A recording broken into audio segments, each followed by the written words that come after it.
As we face the command of rapid development and technological innovation in the world, the Philippines' preparedness in advancement of its physical facilities, infrastructure, and soft skills are given focus, especially with the empowerment of teachers' capacity and capability, not only in pedagogical aspects of teaching, but the confidence in delivering instruction with the use of information and communications technology.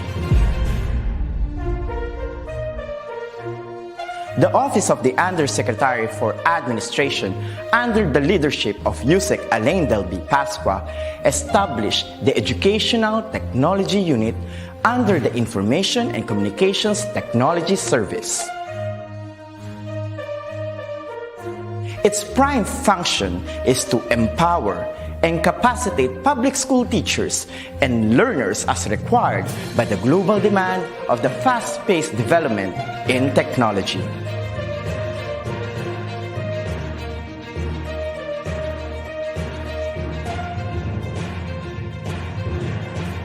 The task of the Educational Technology Unit is to promote and solidify the innovation and digitization projects that will support the requirements of the K-12 curriculum in delivering quality, accessible, relevant, and liberating education for all.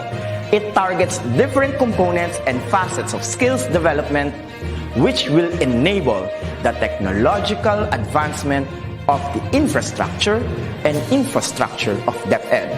This is supplemented with empowerment training programs in emerging technologies for public school teachers.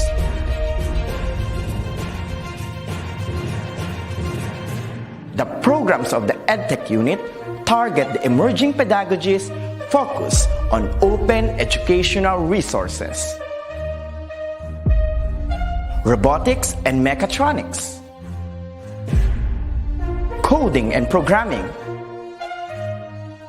virtual reality and augmented reality in education, mobile application development, Internet of Things, and the productivity tools for learning, which includes Microsoft Office 365, Google Apps for Education, and the different Adobe software tools. In addition, the maneuver of in-house applications such as the DepEd Commons and the DepEd Learning Management System is under the flagship of the EdTech unit. The supervision of DepEd TV in ensuring world-class produced video lessons is another task of the office.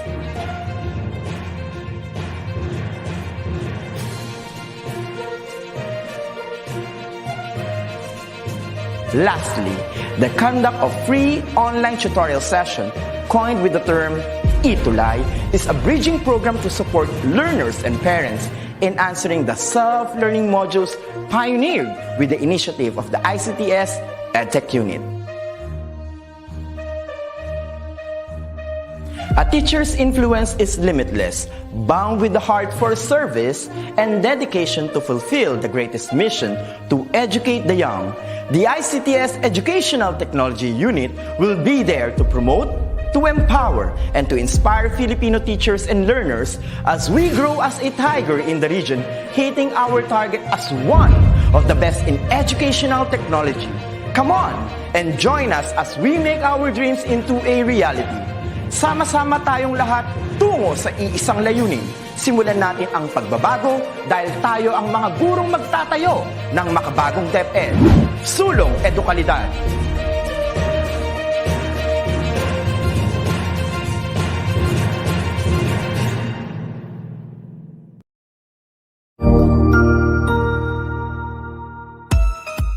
The Department of Education, in collaboration with the Department of Information and Communications Technology and the National Transmission Corporation, will establish the Public Education Network, also known as PEN, to address the problems of connecting schools to the Internet. The PEN is in line with the President's directive to both agencies announced during his State of the Nation address last 27th of July 2020 to connect all public schools and DepEd offices nationwide. This also includes the prioritization of last-mile schools by providing them access to electricity and internet. The PEN started out with the connectivity program of DepEd, which was started in 2018. It was continuously developed until the final framework was finalized with the collaboration from DICT and Transco. The PEN includes the following major components. First, a redundant core network that will house all the education systems. Second, a wide area network known as WAN that will connect schools to the core network and allow them to access education systems without the need for internet bandwidth. Third, a customer premise equipment or CPE in each school that will establish a virtual private network or VPN. Fourth, a virtual private network to secure network traffic. Fifth, a caching device in each school that will improve the responsiveness of systems. Sixth, a high-speed internet connection from all available technologies that will be distributed by the core network to schools based on the actual consumption requirements. And lastly, the school network. It is a set of networking equipment that will be needed to connect all classrooms to the internet. The PEN is implemented in 6 phases. With its target success, the PEN will result in the following advantages to the education system. First, it will allow teachers and learners to access the DepEd Commons and LR portal, which contain teacher guides, open educational resources, video and audio lectures, and electronic self-learning modules that are mapped against the curriculum. Second, it will allow teachers and learners to access the DepEd learning management system that will facilitate blended learning and allow teachers to create tests with PISA-like questions that will potentially improve the ranking of the country in the next PISA exam. The LMS will also facilitate distance learning, making the education system more resilient to disasters like the COVID-19 pandemic and typhoons, which normally results in the suspension of classes that rely only on face-to-face modalities. Third, it will allow schools to access the DepEd Enterprise Resource Planning Systems, or DERPS, that automates organizational processes such as asset management, HR transactions, payroll, procurement, and project monitoring. Fourth, it will support the implementation of TV and radio-based education by allowing learners to access a Netflix-like application that can be used to access video and audio lectures that will also be broadcasted through TV and radio stations. Fifth, it will allow the department to conduct a large-scale teacher trainings with minimal cost, as demonstrated by DepEd when it trained 337,486 public school teachers on distance learning modalities in just a span of 2 months during community quarantine. Sixth, it will substantially reduce the cost of internet connection by allowing teachers and learners to access educational systems that are housed in the core network through the wide area network without the need for internet bandwidth. 7. It will allow security management to be centralized and ensure that teachers and learners will be safe from cyber attacks and harmful websites. It will also allow schools that are used as precincts to send election results through a VPN that is secure and protected from external attackers. In addition, it will provide a centralized view of the entire network, allowing DepEd to automatically identify disconnections even without feedback from the schools, and thus make the appropriate response to reconnect the disconnected schools. The Public Education Network is a collaborative project between DepEd and DICT that will modernize the education system and make Filipino graduates more competitive in the international market. It is an investment that is needed to respond to the growing challenges of a world that has grown more unpredictable and uncertain. It will be the foundation for the next generation of Filipino leaders and highly equipped, innovative educators.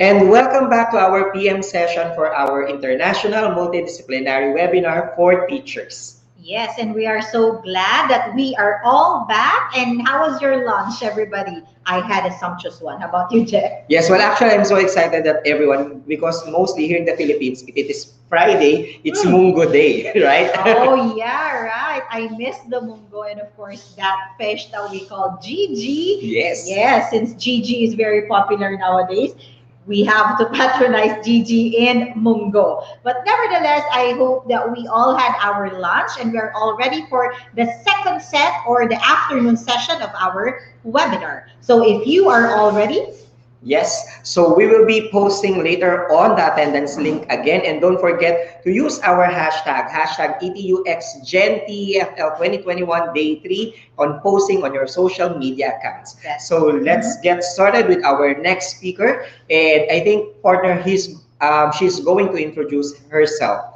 Okay, so director, let's keep the ball rolling.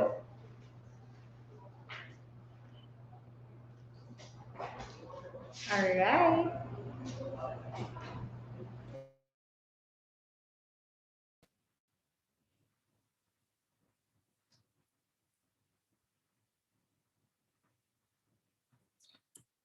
All right. All right, so at this point, allow me then to introduce our next speaker for today's lecture. So she is currently a lecturer of English at International School, and she received a bachelor's degree in English language teaching from University of Language and International Studies year 2015. Then a master's degree in TESOL from Victoria University in 2017. She has worked in British Council, Victoria University, Walilac University, and various English centers around Hanoi, which has molded her beliefs in equity, celebrating diversity, and developing positive English language teaching for students of all ages. So guys, let us all give a virtual clap, of course, for our speaker for today to discuss using Microsoft Teams for online teaching and assessment. Let us all welcome Lai Tan Van.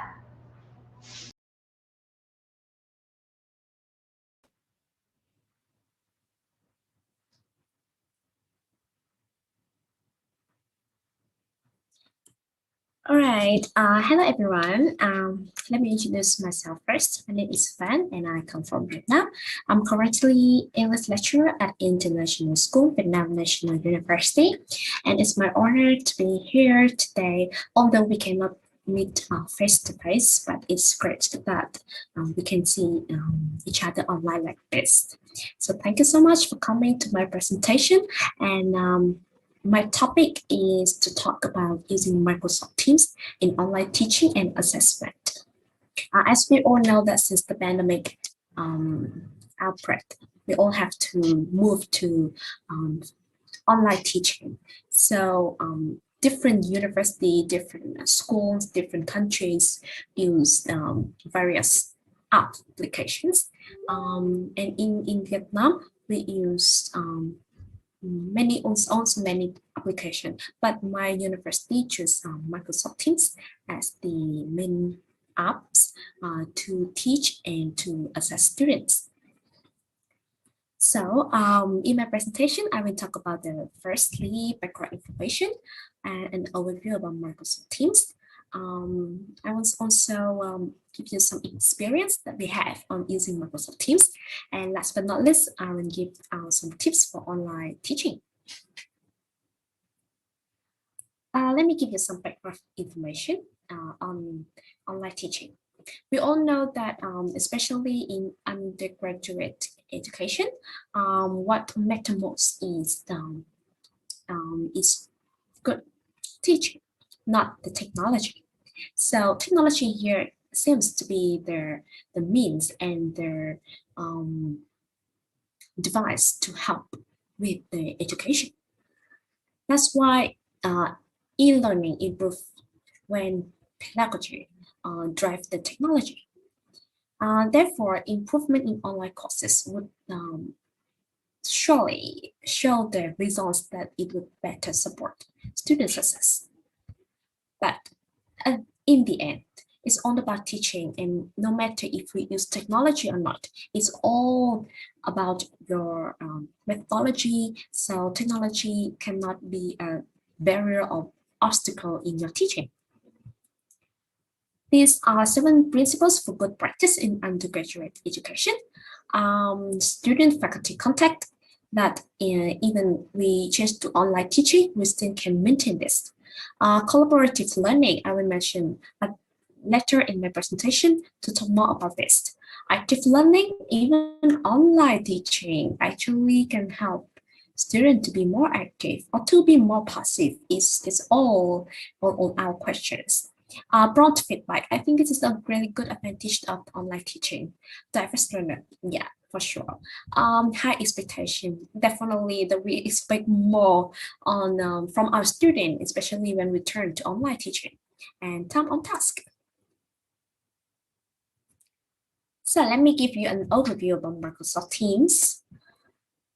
Compared to other online teaching tools that we may already familiar for many years, like Skype, Zoom, Google Meet, Microsoft Teams actually can accommodate more participants, and it can also last for more than 8 hours. We just had a conference this morning with nearly, I think, 700 participants, and with all the hosts and the participants can still talk and share the screen and do everything as normal. Sometimes the connection is not stable, yeah, especially with 700 people. But anyway, I think that is actually much better than the other application. So what make Microsoft Teams different from other websites? We have everything in Microsoft Teams. So we can combine both LMS, as we know, learning management system, for example, like Google Classroom or Edmodo, very familiar. Combined with online meeting, for example, Zoom or Skype, we can find everything in Microsoft Teams. That's why, for me, Microsoft Teams is like all in one application. This is the overview about Microsoft Teams. This is the hub for team collaboration in Office 365, and it integrates people, content, and tools the team to be more engaged and effective. And this is really a unified communication and collaboration platform that combines everything that you need for a class to be online. Let me tell you in details. It combines collaboration, communication, personalization, assignments, which I will put more focus later, grade books, notebooks, and it also can combine with third-party apps. So firstly, this is the outlook of Microsoft Teams, where you actually can invite your student with the app members. You can also add channel to separate the different subjects, skills, or groups. You can also edit team, get the link to the team, and send to your student very quickly by message or by email. Yeah, in here you can find that you can have the meetings. In the meeting now, you can also add files in the 5 tabs. You can also work collaboratively and place the product in the note tab. So you can have everything in just one Teams like this. The genre and this. And here at the bottom, you can start a new conversation here. You can also send the attachment and create a meeting. Yes, and as mentioned earlier, in Teams, unlike Zoom, in Zoom, you can only have a meeting very easily, very quickly, right? But then you can not store the files there. So how can students access to the files that you want to send them? So Teams has the tools to store the files for you, and it can be easily shared amongst students and teachers. Yeah, both students and teachers can upload files here and then can manage this. Notebook. I didn't use this much in my class, but I think this is really helpful for high school and secondary students, because here is like an e-notebook that student can write in, and then teachers can give prompt feedback right on there.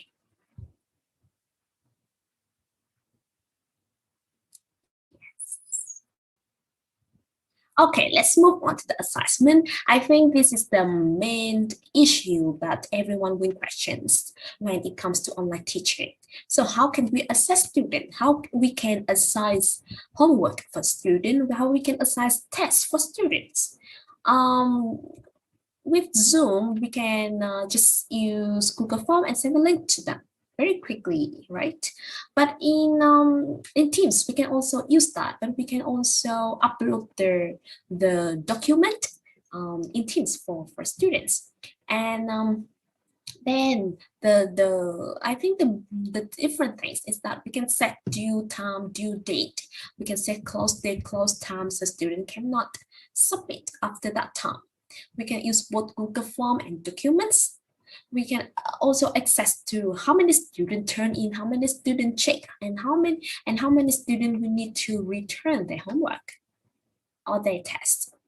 So this is very easy for teachers to assign the assignment. Yes. And you can also, copy the assessment from the other class to the other class. So we don't need to waste a lot of time on this. Yeah, you can see that this is the due date and due time. And how many students turn in, how many students need to review. You can also upload a rubric when marking the paper. I teach writing for my university student, first year student, and this is really easy because I can upload the rubrics there and then just mark that in a second. So everything is really convenient for you, and then you can easily return their work back to students and then give them more feedback on that. And this is also a good thing on Microsoft Teams, that it store all the scores that you can access very quickly, and you can export to Excel file. You can see search student here if you need. You can see the mark of the student in every lesson and every test that you assign to them. You can see how many students turn in and you haven't marked them yet.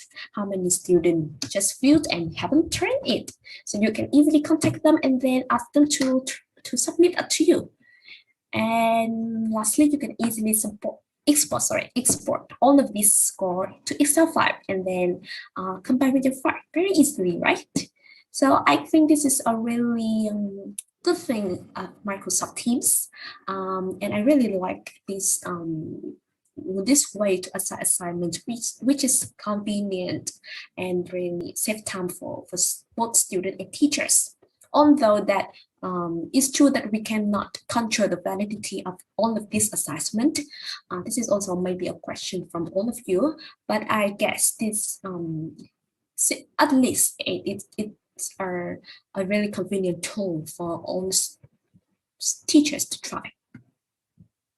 And last but not least, we can combine Microsoft Teams with all the other third-party apps, so you can engage students in different activities during your meeting. Yeah, by a variety of tools. Okay, let me also tell you about how the meeting is organized in Microsoft Teams. When you open the meeting, then you can see that there's also the video button here, and you can also edit the name of the meetings. Microsoft Teams has changed a lot since last year, and now we can also see all the participants within a screen. Yeah, so this is also really, advanced upgrade since last year. At first, we can only see 4 people at a time. Yeah, you can also include the system audio to share the audio to teach listening, for example. You can also share the PowerPoint, like the the other apps, and you can also use the Microsoft Whiteboard. The whiteboard here can have both students and teachers, based on the ideas or, demonstrate their presentation, which is really convenient, right? Yeah. Within a meeting, you can also do a lot of things, like you can change the background, you can record the meeting, you can also create the meeting notes, and it is updated that after any meeting now on Microsoft Teams, you can download a file which has all the details of the participants in the meeting. So you can see which participants attend the meeting and when did they leave the meeting. You can also chat with your student, which is really, interactive, right? You can also share a lot of things with your student, like emoji, like GIF, or all kind of attachment. Yes. You can also connect with the other application, which I often use, for example, Forms, Bryce to Bryce your student, or Quizlet to check their vocabulary. I often use Form to interact with the student to check what do they think about that topic and how did they vote for the different ideas, which is also an interactive way, right, to communicate with your student since you are all far away already. Okay, so let's turn to this part. I will go through this part quickly. How have we experienced using Teams during the pandemic period? Currently, we are in the fourth wave of COVID-19, and we are still conducting online classes. So we also have same problems like the other application, for example, poor connection, like for example, all the students turn off the video and microphone. So how can we know where are the students? We always have to waste a lot of time to call on students and then ask about them. Yeah. We also have a lot of problems with Microsoft Teams, like lost connection with the application. Some students cannot log in, and many problems, especially with the internet. So, for example, when I was doing my class, and then suddenly the apps kick me out, and then it takes a few minutes for me to log in again. Yeah. Sometimes we already have to move to Zoom instead of Microsoft Teams for meeting. But anyway, I think Microsoft Teams is still a good application which store everything for you. So these are the challenges that we have to face with: unstable internet connection, availability of devices. Yes, definitely the students are all different, and not all of them can have laptop to access to Microsoft Teams. And if they access by mobile phone, then it will be kind of limited function for them. Yeah, we also have problem with registration for account, but I since last this recently is much easier, and if you are from university for institution or school, then it will all be free. Yeah, and they really support us in this. But I think the most two problems that we have to face when we teach through Microsoft Teams, as well as the other application, I think, is student apathy and the interaction among students, teacher, and students, especially also the tiredness and boredom of online classes. Yeah. But if we look in the positive thing, then all of these challenges turn into opportunities for school to contact and supervise students in different way, for teachers to study new technology skill and have more individual support. And for students, they also can have more new skills and more individual interaction actually with teachers. Sorry for the spelling of individual here. So I could see that many shy students actually they were better when they study online. So they interact actually more with teachers. Yeah.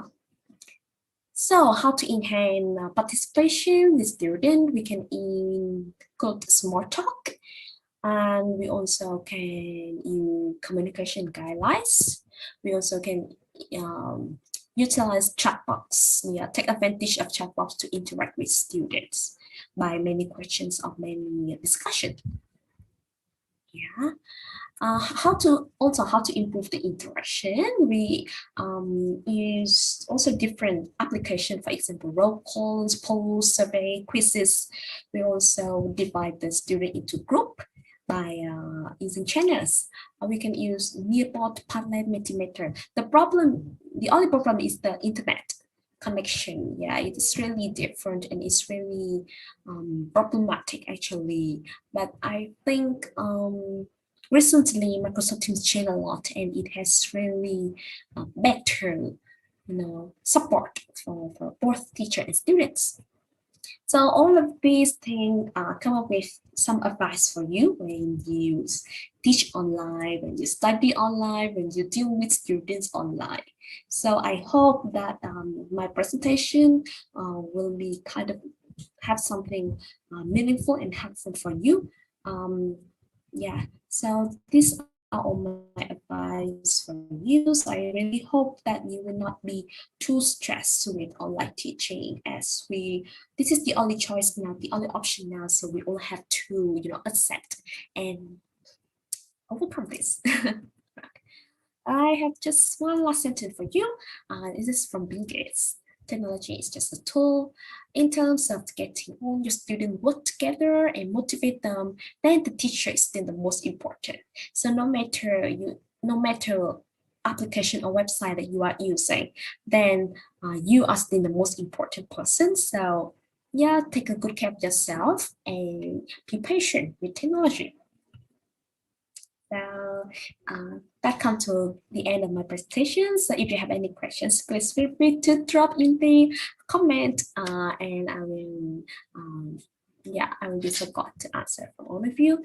And thank you again for your attention, and I hope that you can be safe and healthy.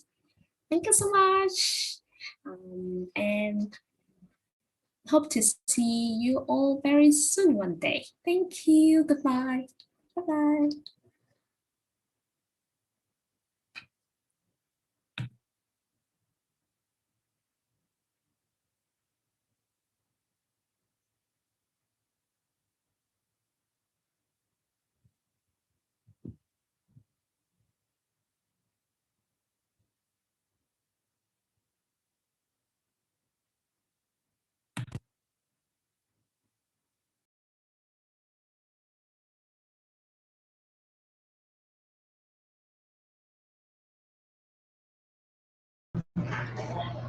All right, thank you very much to our speaker. So we will now be posting the evaluation link for The current speaker. yeah, Lai Tan Van. Okay. Yes. So again, this is our link for our speaker. And please take note of the link and of course the QR code. Again, one more time, this is our QR code and the link for Lai Tan Van, and the topic is using Microsoft Teams for online teaching and assessment. Yes, okay, so before we proceed to our next speaker, we will be sharing with you once again the attendance link for day 3 of this webinar. All right, make sure that you have already registered or you have signed up for the attendance for our day 3.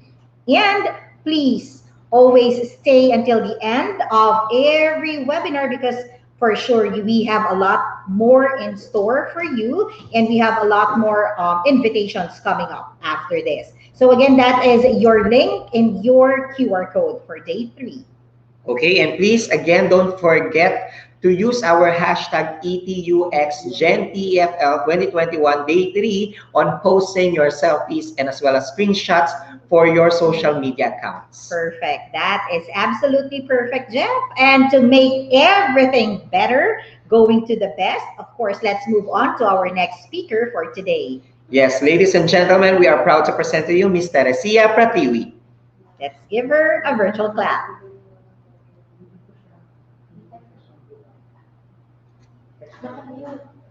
Hi, ma'am. Hi, hello. How are you?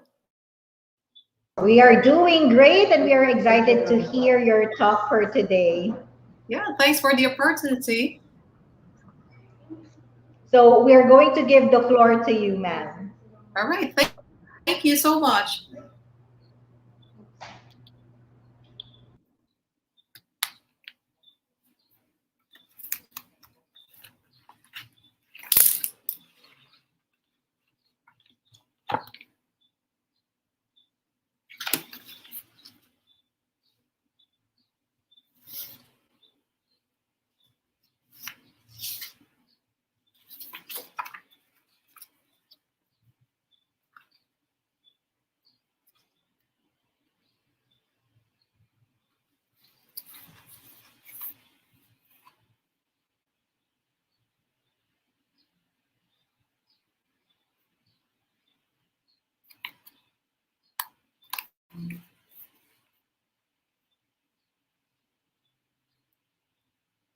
Okay.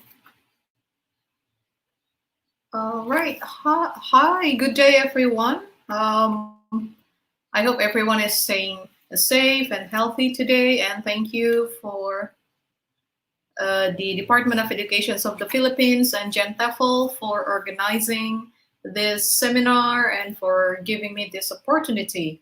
So, my talk today is based on corpus. So this is work that I have done and I would like to propose you to do as well in your classroom. So it is titled Contemporary English Nouns in the Classrooms.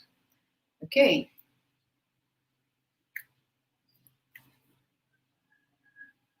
Okay, so I would like to start with this quote, nouns name the world, verbs activate the names, adjectives come from somewhere else. And this is a quote from Anne Carson, a poet, a Canadian poet, from her 1998 book, The Autobiography of Red. So it is kind of surprising to see that this kind of statement comes not from a linguist like I am, or from a language teachers like you all are.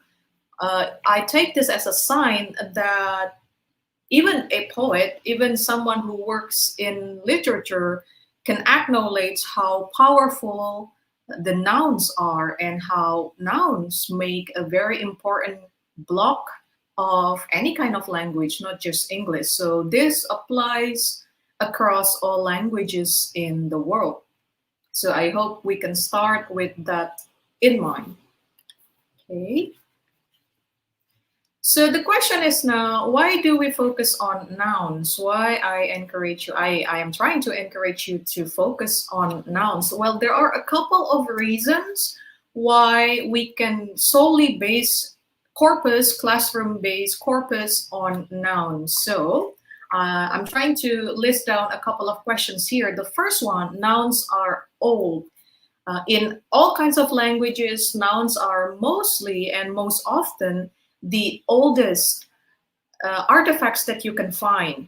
If you can see English, for example, a lot of nouns survive all the way from Old English to Middle English to contemporary English that we have now.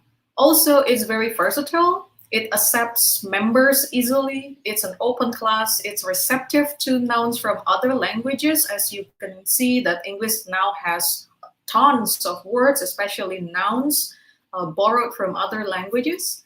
And it's also very adaptive, meaning it undergoes change as well. Also, it's very productive because it changes easily, of course, right? And I'm giving you just some examples. So this is part of my study that I did before. So when I was an applied linguistics student at Old Dominion University, I studied a little bit about Old English. So if you can see these samples here, these are some nouns that survive centuries of progress. So on the sample, you can see fought and then fat survives all the way to our modern day, our contemporary English, meaning food. And then we also have toth and teth, meaning tooth, our tooth. And in Old English, these two nouns are gendered. They are masculine nouns. In comparison, we also have nouns that are gendered feminine, like moose, and then meese, meaning mouse, and then goose, and then geese, meaning goose. So these two are samples of feminine nouns. Well, the feminine and masculine nouns separations do not survive all the way to contemporary English, but we do still keep the words, we do still keep the nouns, we still use food and feed for the singular and plural forms of the noun food, for example, as well as mouse and mice, for example, for the word mouse. So some parts of the verbs, some parts of the noun survive and some others don't. It's just to show you an example how old some of the English nouns are. Okay. And then we also have a lot of nouns taken or borrowed from other languages. For example, nouns that are proper nouns, they come from a person's name, like Dvorak, the composer, or Picasso, for example. We also have names of food, like sushi or adobo. We also have names of plants, like bamboo. It's taken from Malay Indonesian back then. Also sarong, okay, a noun of a clothing name. We also have ketchup from Mandarin, for example. Also ganghu, but in this case, it's a verb taken from Mandarin as well. Or a lot of words taken from Sanskrit, like guru or a yoga, for example. So very receptive, very open class of words English noun is.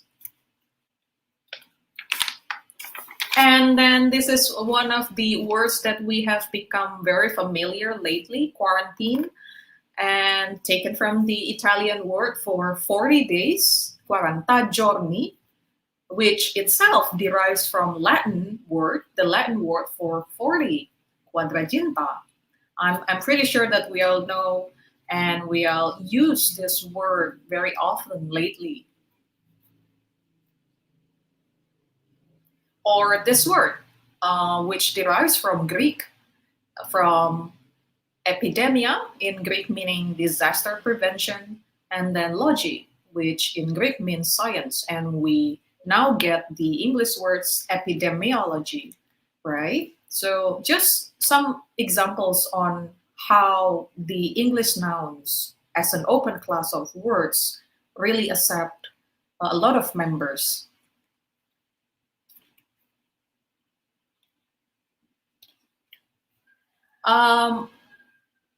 Well, from the morning sessions of this seminar, there is a literary focus group. And then this is some samples that I take from literary work. This is taken from Gertrude Stein's early modernist novel work, Tender Buttons. And then it only has 2 lines, roast potato. So here we have roast, a verb, functioning as an adjective for the noun potato. But then if you add the preposition for here, you can easily change that into something, a phrase that has 2 meanings at least. So the first one is roast potato for, so you're giving a meal, roast potato for someone, for example. Or you direct someone to roast some potatoes for someone else. So it's an imperative, it's a direction, right? So it's very easy for nouns to change the class depending on what stay or on what word appear around it, closely around it. And then also still from literary work, this is a poem by E. Cummings, American poet. I like knowing its hows and whys, And this is also something that you might observe from your students, especially if they are younger and they're very active in social media. They would use words and attach properties that usually go with other words. So for example, here Cummings use how and why, so two adverbs in the place of nouns, and that's why you have the marker, the plural marker, usually you attach to a noun, the plural s. So I like knowing its hows and why. So he treated how and why as or in place of a noun. So you might also want to ask your students if they do the same. Okay, some more reasons why we focus our corpus, classroom corpus, on nouns. Okay, so as I have mentioned, nouns undergo changes very often and very easily. Also, for those of you who focus on academic English, there's a lot of research. One of them is by Gardner and Davis. When we focus in vocabulary, when we focus on academic English vocabulary, noun actually makes the highest group, the biggest group, the biggest block of academic English vocabulary. So if you want to focus on building academic English vocabulary, focusing on noun would be a great start. And also, if we focus on second language learning, paying attention to noun collocation, I have mentioned this word briefly earlier. So again, words that stay with what words or words that go with what words. For second language learners, they usually make the highest number of errors when it comes to collocating the noun. So for example, we're not really, as a second language learner back then, I wasn't so sure if, let's say, for example, should I use the noun medicine with eat or with drink or with take, for example, like that. So what is the collocation, the verb collocation for the noun medicine? In my native language, Indonesia, I would say I would use the verb, the Indonesian verb for drink and eat for medicine, for the noun medicine. But in English, the collocation is the verb take.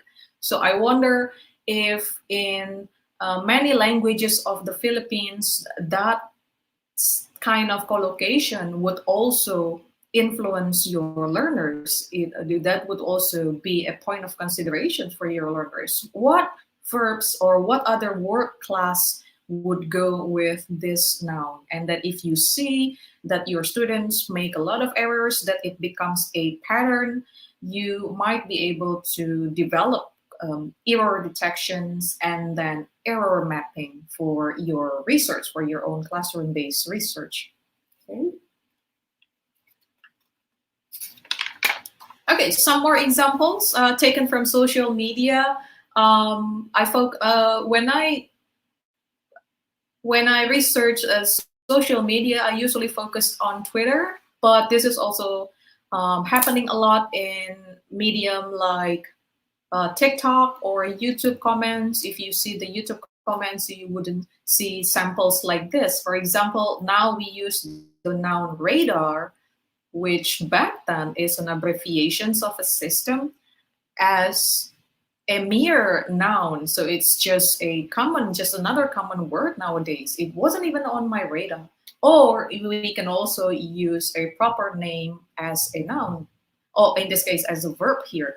You can just Beyonce your way out of the office. So the noun Beyonce, a proper name of a person, becomes a verb in this kind of spoken language. Is a oral communication. And then a lot of brands, because they're so familiar to us, we use them daily. We no longer blink when we use them as verbs. So please Google it. Or what do you want to drink? Coke, even though we want some other brands of soda, but we say Coke because, well, Coca-Cola is very popular. So a lot of examples like this. Okay. And then again, these are taken from our situations this last maybe a year and a half. So a lot of shortening happening. I'm taking these samples from Australian English and British English. So a lot of people say I'm in ISO, which is the shortening of isolation, or we also use a lot of abbreviations. In this case, WFH has become maybe one of the top words to use during this COVID era. And then we also have compounding, where we combine two words. So Zoom and bombing here. So let's say, for example, you have a Zoom meeting, you have a Zoom sessions, and then suddenly someone who has no business being there pops up. So you combine Zoom and bombing. It's just like photo bombing when you're taking pictures and then somebody just flash behind you. Or we also combine words, we also combine nouns by clipping them. It's called portmanteau, like cavidiot. So excuse my French, but this is for the idiots who don't believe that the coronavirus does exist. So you combine COVID, the name of the virus, and then idiots. So you have COVIDiots. You have also a lot of words like that.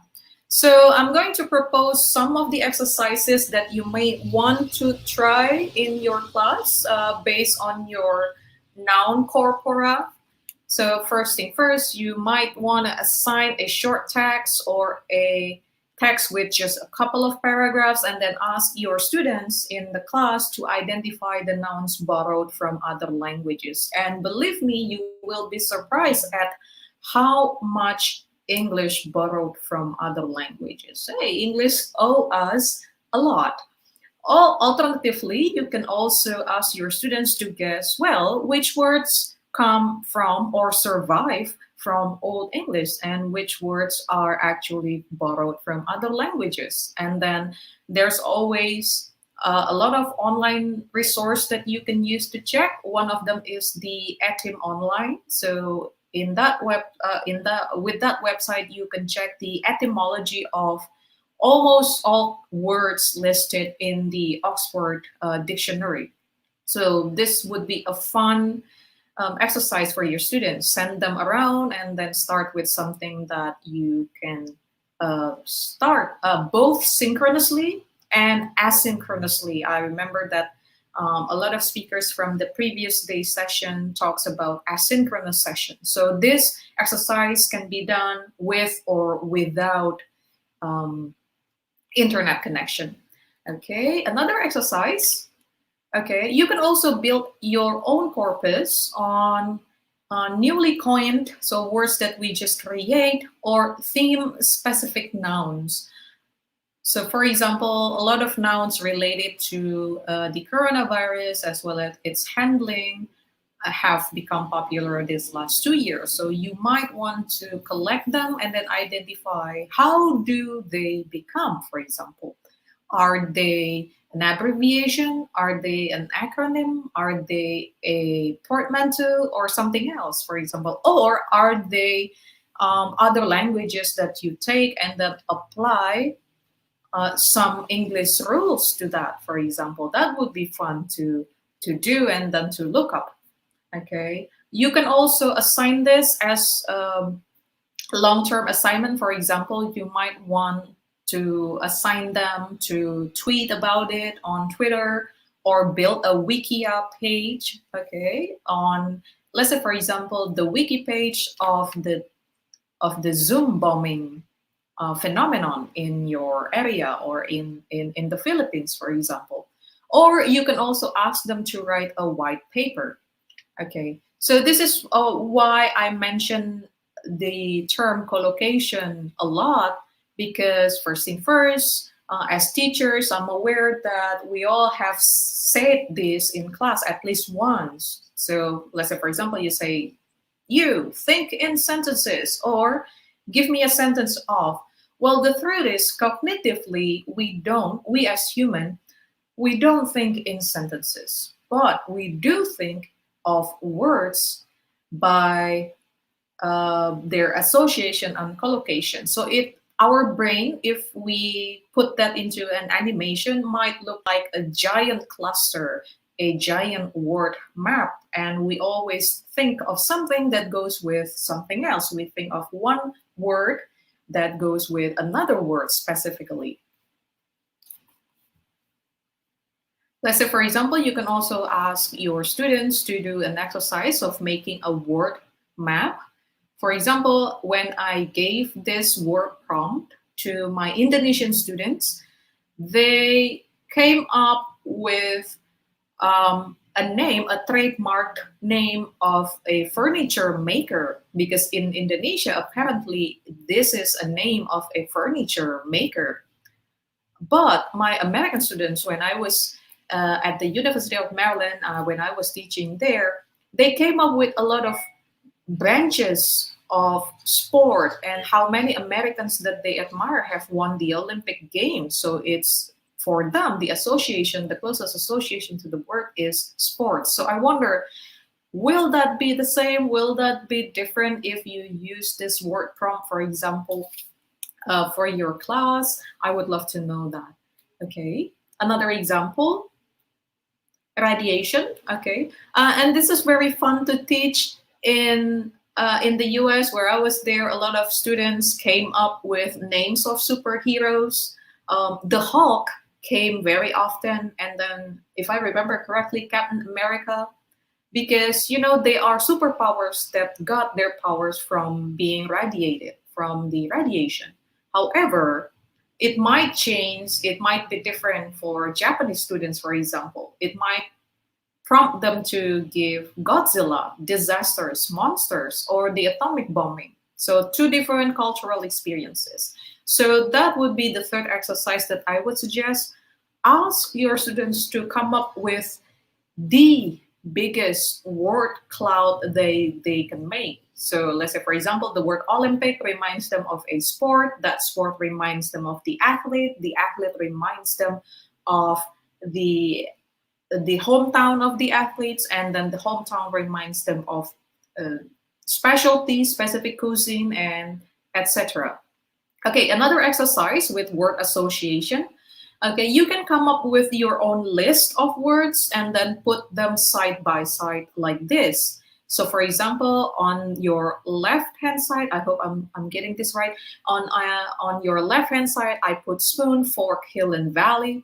And then on your right-hand side, I put a list of eraser, ruler, city, town.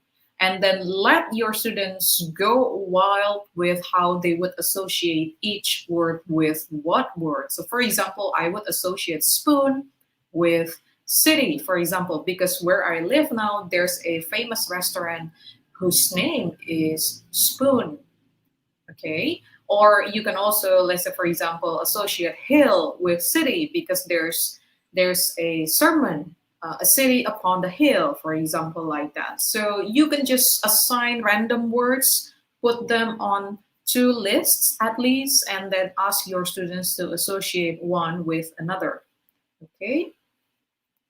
And then, of course, you can also include gamification that, again, you can do synchronously or asynchronously during your lessons. You can develop some games, word games, using Kahoot, or you can also use other apps like Balderdash or Bananagrams. I love Bananagrams. And then charades. You can also play Jeopardy with your class if it's possible. I would imagine that organizing your online class for Jeopardy would create a lot of tons of fun, actually. Okay. And this is just one suggestion from me. I'm almost at the end of my talk. Whatever exercise you are planning, whatever corpus that you are building or making, remember to always prioritize the basics. So the basic here is practicality, replication, organization, and simplicity. So the PROS principle. Remember that the exercises have to be practical. It has to be replicable. You don't really want to design something very complicated or something very sophisticated only to end up using it once. And that it has to be well organized, so you don't spend too much time, too much energy doing and redoing them in preparation, especially. And then it has to be simple in the way that everyone, your students, can do that. And everyone can do that both synchronously during your lessons and then asynchronously outside or after your lesson. So just remember the PROS principle for lesson preparation. Okay. And then if you have notes or questions or concerns or anything that you want to share about how you use corpus in your classroom, especially corpus of nouns, feel free to shoot me an email. This is my email, tcreative@gentefl.org. I would be looking forward to your questions, your notes, your concerns. And the last one, okay, so as the last one from me, okay, you can download this PowerPoint as a PDF. Okay, you can just scan this QR code and feel free to use this. So I hope this can help you a little bit. This can help with your responsibility to your students, to your class, to yourself, even though it's just a little bit. So once again, thank you for this opportunity. I hope everyone can enjoy the rest of the seminar, stay healthy and stay safe. Yes, thank you very much, Ms. Teresia Pratiwi, and we are so grateful for having you this afternoon. So we will be reading some of the comments of our audience. So the first one is from Myra Febantige, and she's saying that it is a great talk. Congratulations. It is really indeed a great Thank you talk. so much. Thank you. We really appreciate how we went down to the basic, or we went back to the basic, because we really believe that for us to be able to fully understand everything about sentences, about paragraphs, and all in all, literature per se, we really need to understand how important nouns are, because it's names, and it's always the, how do we call this one? It's the subject, right? It's the subject of every most of sentence. the time. Yes. All right. Right. Yes, okay, so thank you very much, Ms. Teresia, and we'll be having, will it be okay if we're going to entertain some questions from our live audience? Okay, all right. Thank you All right, so so much. Have a good day. So while we are waiting for some of the questions, we would really love to thank you for being so generous in sharing your slide presentations. Guys, if you have noticed, she or our speaker already posted the link or the QR code on how you could download her presentation, and that is absolutely amazing. Yes. Thank you so much. Okay, so here is QR code on how you're going to download her presentation. Thank you very much for being so generous regarding with your slide decks. I would definitely download that one a little later. Okay, I'm already asking permission, and I would be using that as reference in my future presentations as well.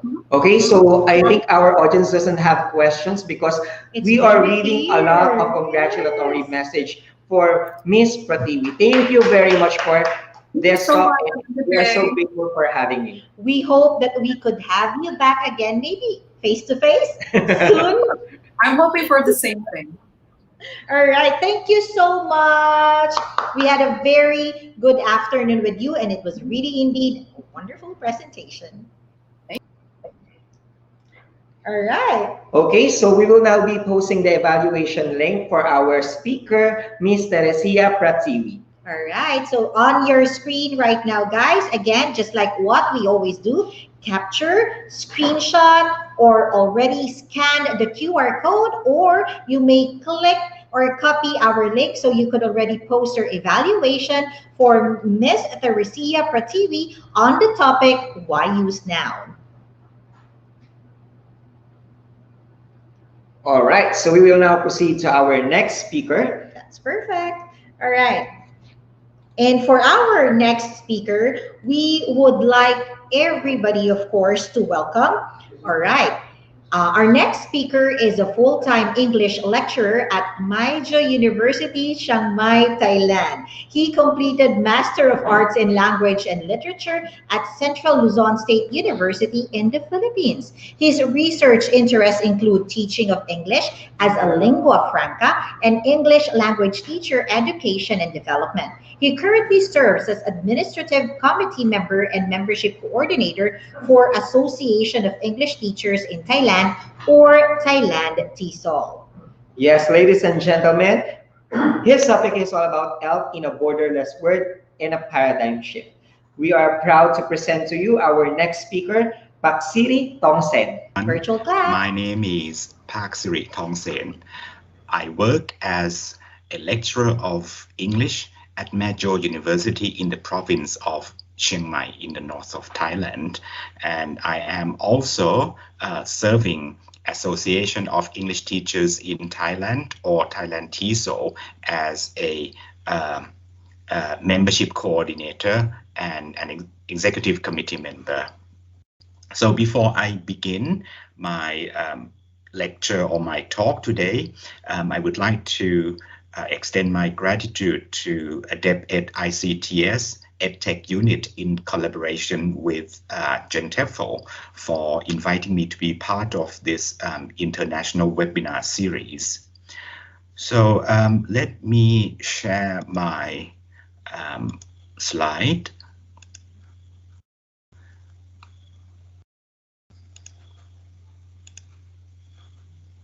Okay.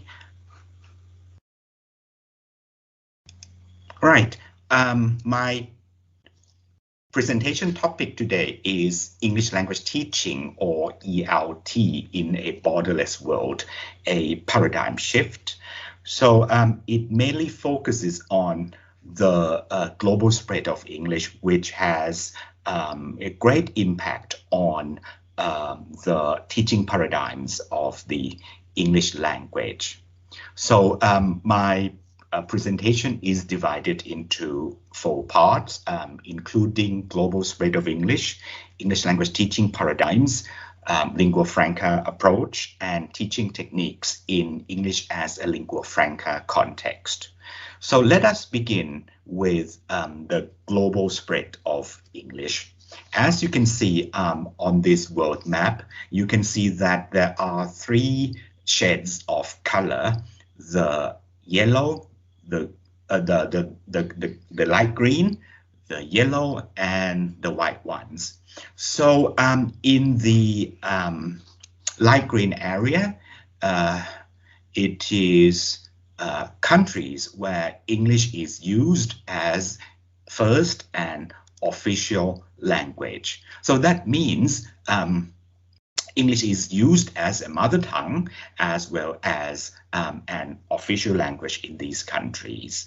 And in the yellow area, it is a place where English is used as a lingua franca or official language. So these countries are former colonies of the British Empire, basically, except the Philippines, which was under the protection of the US for approximately 50 years after the Second World War.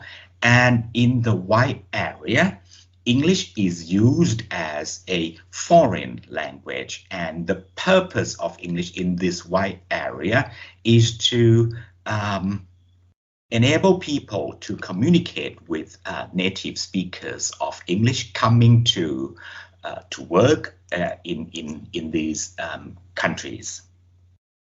Okay, so let me talk a little bit more about global spread of English. The global spread of English results in that English has become a lingua franca. Now, let's have a look at what English as a lingua franca, or ELF, means. So ELF is defined as an additionally acquired language system which serves as a common means of communication for speakers of different first languages. Imagine the conversation that takes place amongst speakers from the Philippines, from Thailand, from Laos, from Cambodia, from Myanmar. So these people don't share the same mother tongue or the first language. That's why English has to serve as their means of communication.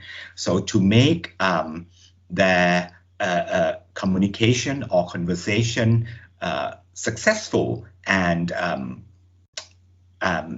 serves as a means of meaning. Okay, currently, English has multiple linguistic variations, including accents, idioms, vernacular, etc. This phenomenon of English has been termed world Englishes. So in the next slides, I will show you the differences between these two terms, ELF and world Englishes. Okay, these are the differences between world Englishes and English as a lingua franca. World Englishes, or WE, is seen as diverse with different Englishes serving to create group identity and affiliation.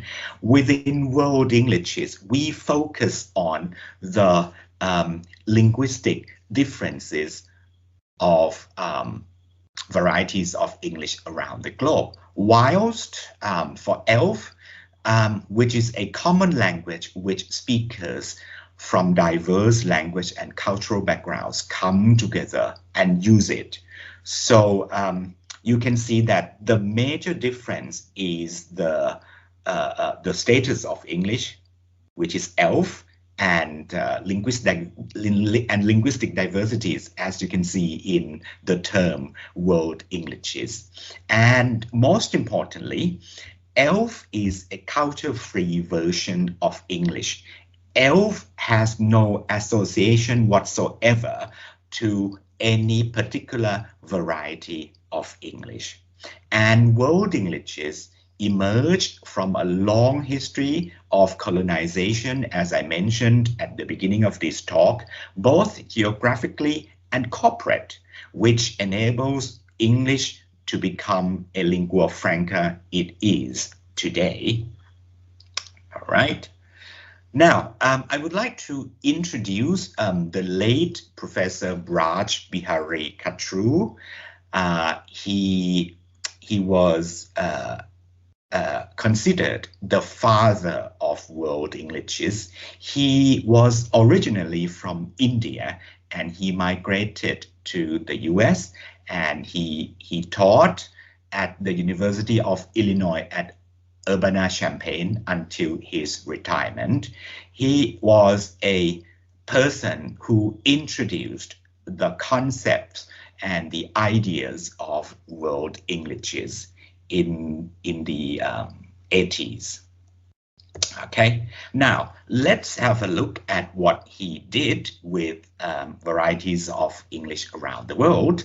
He introduced the three concentric circles of English. So he classified varieties of English around the globe in three different circles, starting from the inner circle. This is a place where English is used as a native language, a mother tongue, or the first language. So the countries in the inner circle include the United Kingdom, the United States of America, Australia, New Zealand, South Africa, Republic of Ireland, for example, and the approximate number of speakers is 380 million.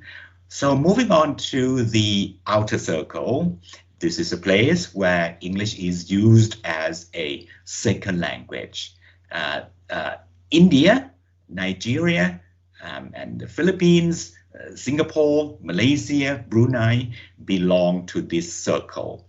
And the approximate number of speakers is 150 to 300 million. And the biggest circle is called the expanding circle, which uses or learn English as a foreign language. So the countries belonging to this expanding circle include Germany, Japan, China, Russia, Brazil, Thailand, Laos, Cambodia, Vietnam, Myanmar, etc. And the approximate number of speakers in this circle is 100 to 1,000 million. So this is the biggest circle of English, and it has the biggest number of English users compared to the inner and outer circles. All right, so let us associate the concept of three concentric circles of English with the English language teaching paradigms. So as you can see, the English in the inner circle is used and taught as a native language. So English in this circle provides norms for people coming from the outer and expanding circles to learn and probably imitate. So the number of speakers, as I said, is around 320 to 380 million. Okay, moving on to the outer circle. Okay, in this circle, there are approximate number of 150 to 300 million speakers, and English is used and taught as a second language, or ESL, English as a second language. So English in these countries is considered norm developing. Let's take the Philippines and Singapore, for example. So there are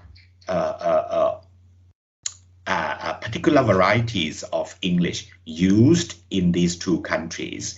In the Philippines, you have the SPE, Standard Philippine English, which is still in the process of norm developing.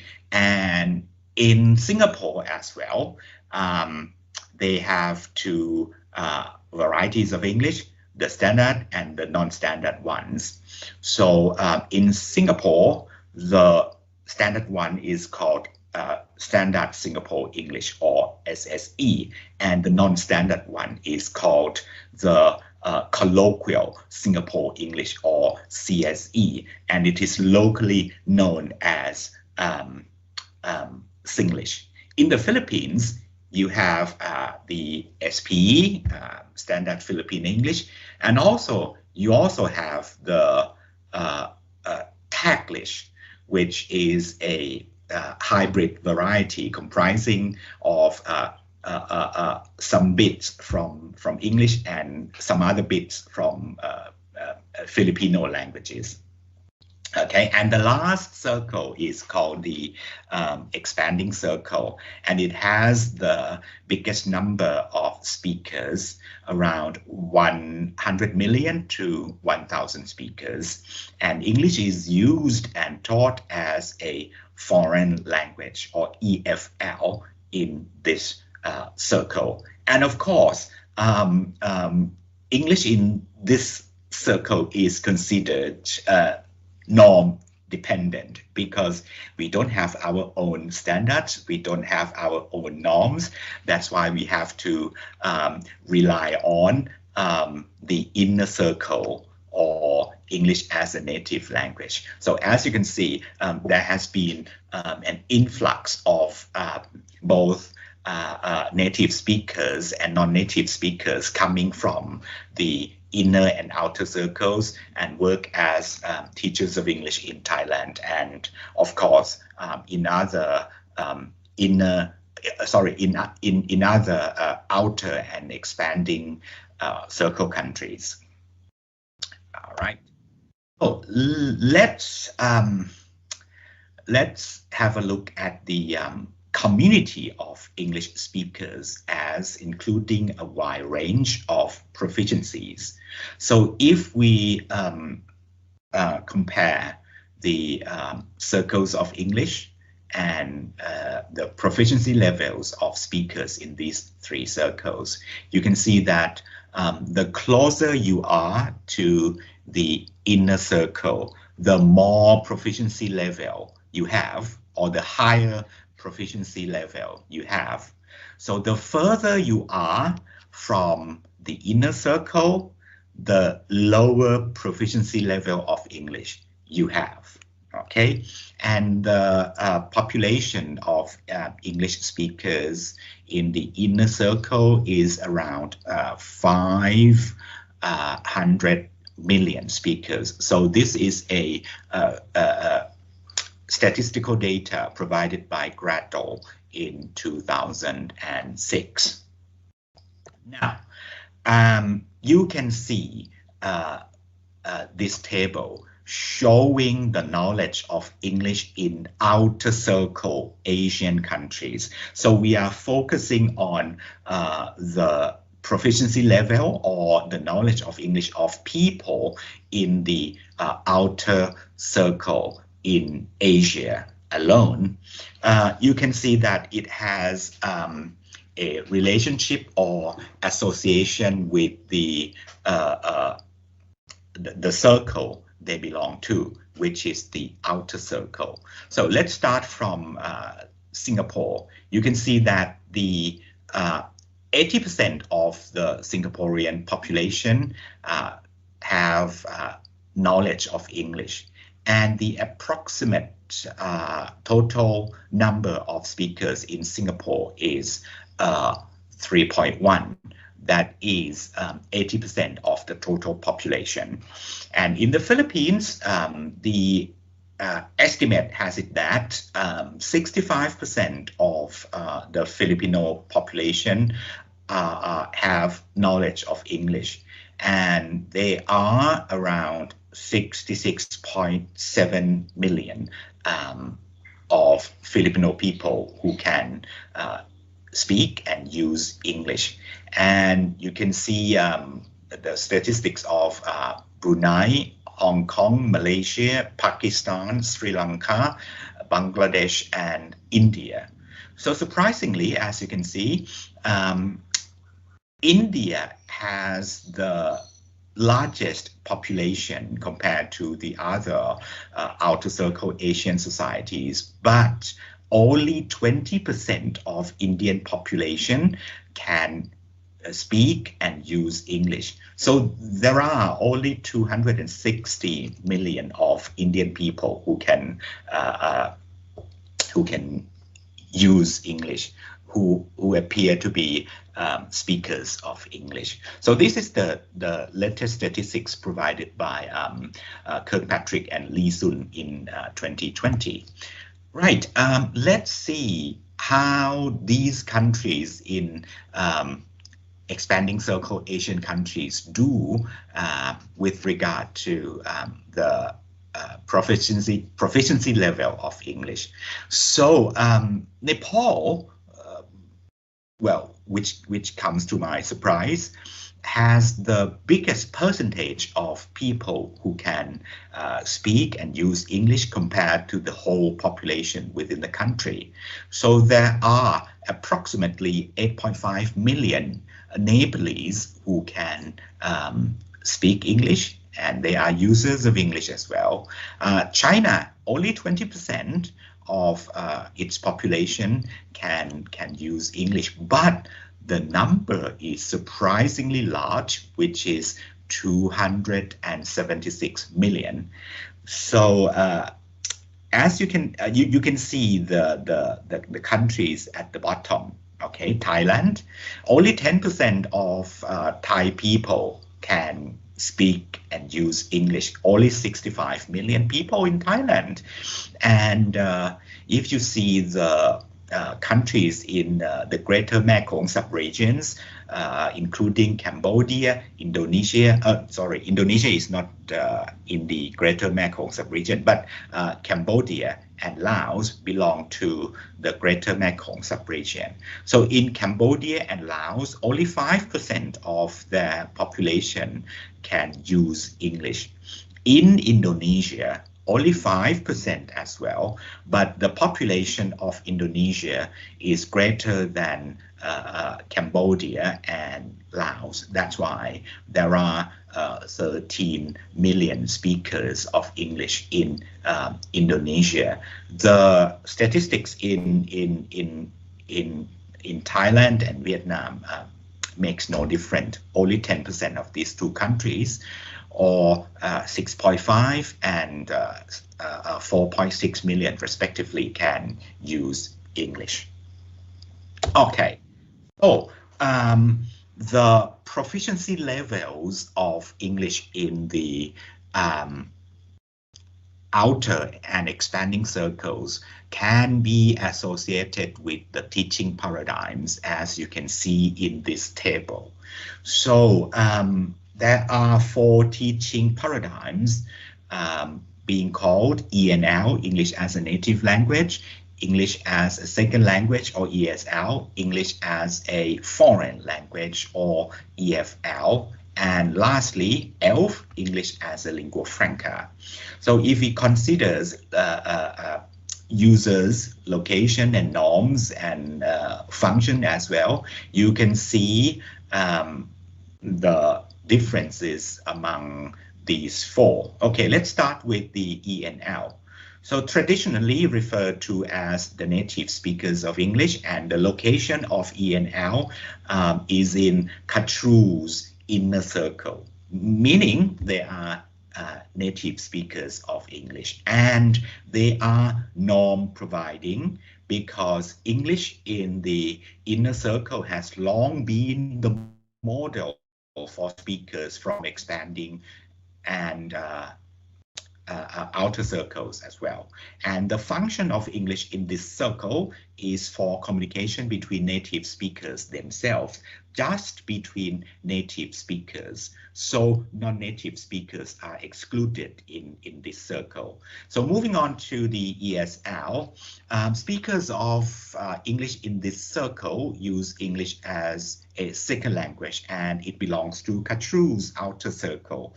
And English in this circle is still norm providing because it has developed its own varieties, but it does not depend and it does not depend on native speakers' norms and models. As you can see in the Philippines and in Singapore, these countries have their own standard varieties of English, and ESL is serving as a means of communication in English within an ESL context. So moving further to EFL, or English as a Foreign Language, it belongs to Katru's expanding circle, and English in this circle is considered norm dependent, and the correctness in pronunciation and usage of English is based entirely on native speakers' norms. We don't have our own norm. I mean, countries like Thailand, Taiwan, Laos, Vietnam, Cambodia, Myanmar. And English as a foreign language serves primarily for communication with the native speakers of English. We learn English basically to enable ourselves to be able to communicate effectively with native speakers of English. But interestingly, in ELF, the newly emerging paradigm, everyone is considered users of English as a lingua franca, and there is no specific location.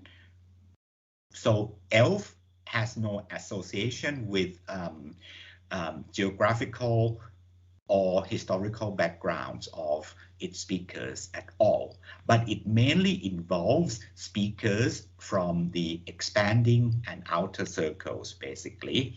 And ELF uses most features of native speakers' Englishes, but accepts all intelligible variations.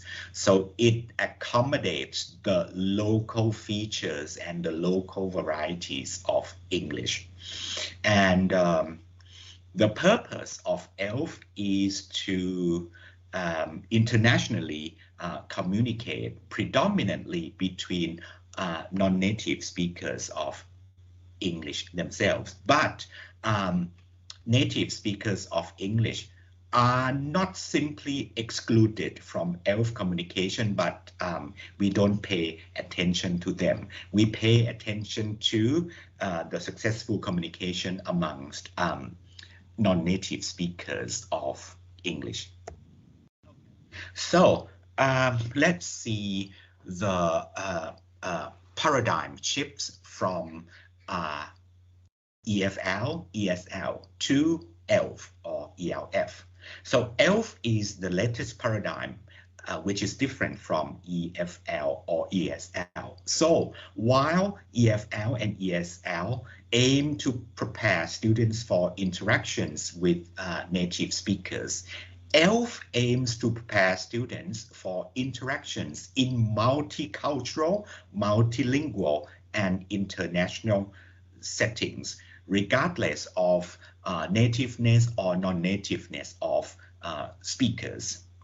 When EFL and ESL encourage conformity with standard native speaker English, ELF, on the other hand, emphasizes successful communication using the linguistic means available to the speaker.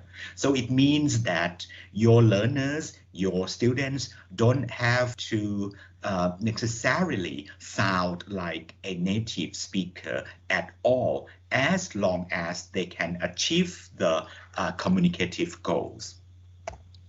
Okay. EFL and ESL focus on native speaker communicative norms. On the other hand, ELF focuses on processes such as accommodation, which research has shown to be important in lingua franca communicative settings. Finally, while EFL and ESL sees non-native speakers as learners, ELF sees them as valid and independent users of English. Okay, so what makes ELF communication successful is international intelligibility, which is divided into 3 different categories. The first one is intelligibility or lexical decoding.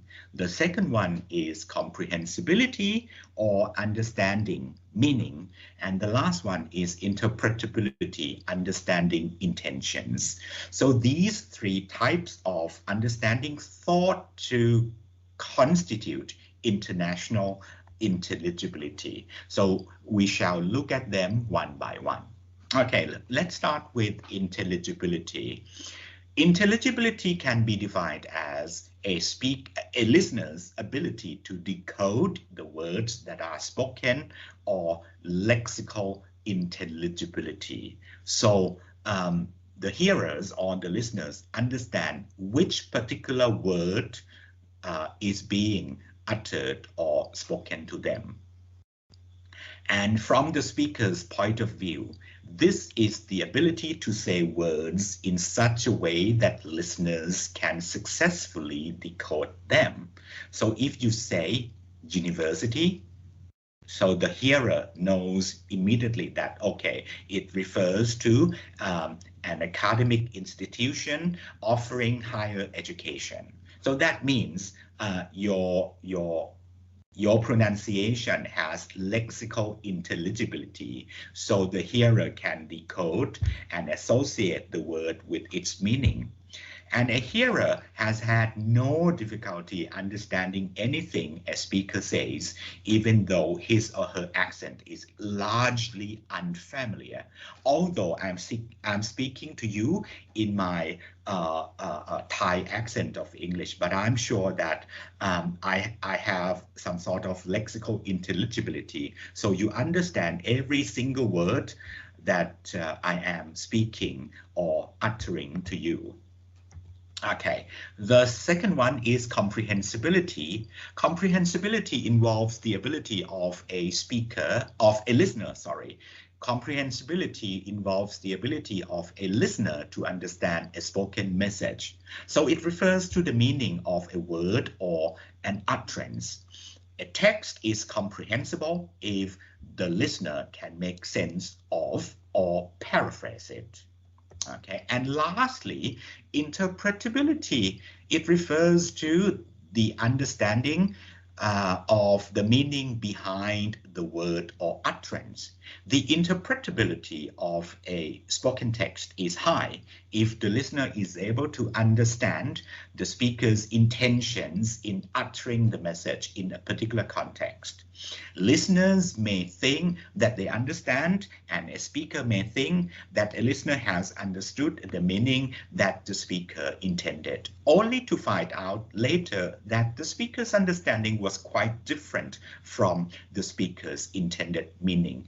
Imagine or picture the scene where a small group meeting or a departmental meeting taking place. So if there is one member of the meeting saying that it is quite warm in here, isn't it? And nobody does anything. It means that the rest of the meeting members don't have interpretability, so they are not able to interpret the speaker's intention.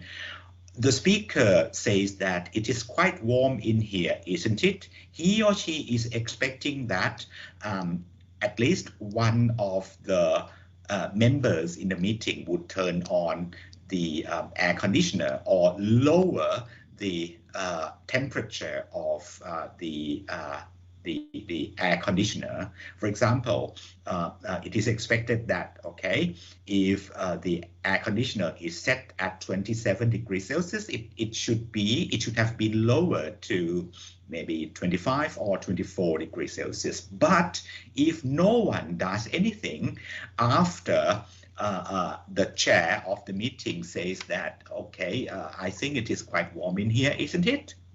The communication turns to be unsuccessful because the interpretability hasn't been achieved yet. All right. So let me provide you further information regarding the lingua franca approach, which is a new approach for teaching English.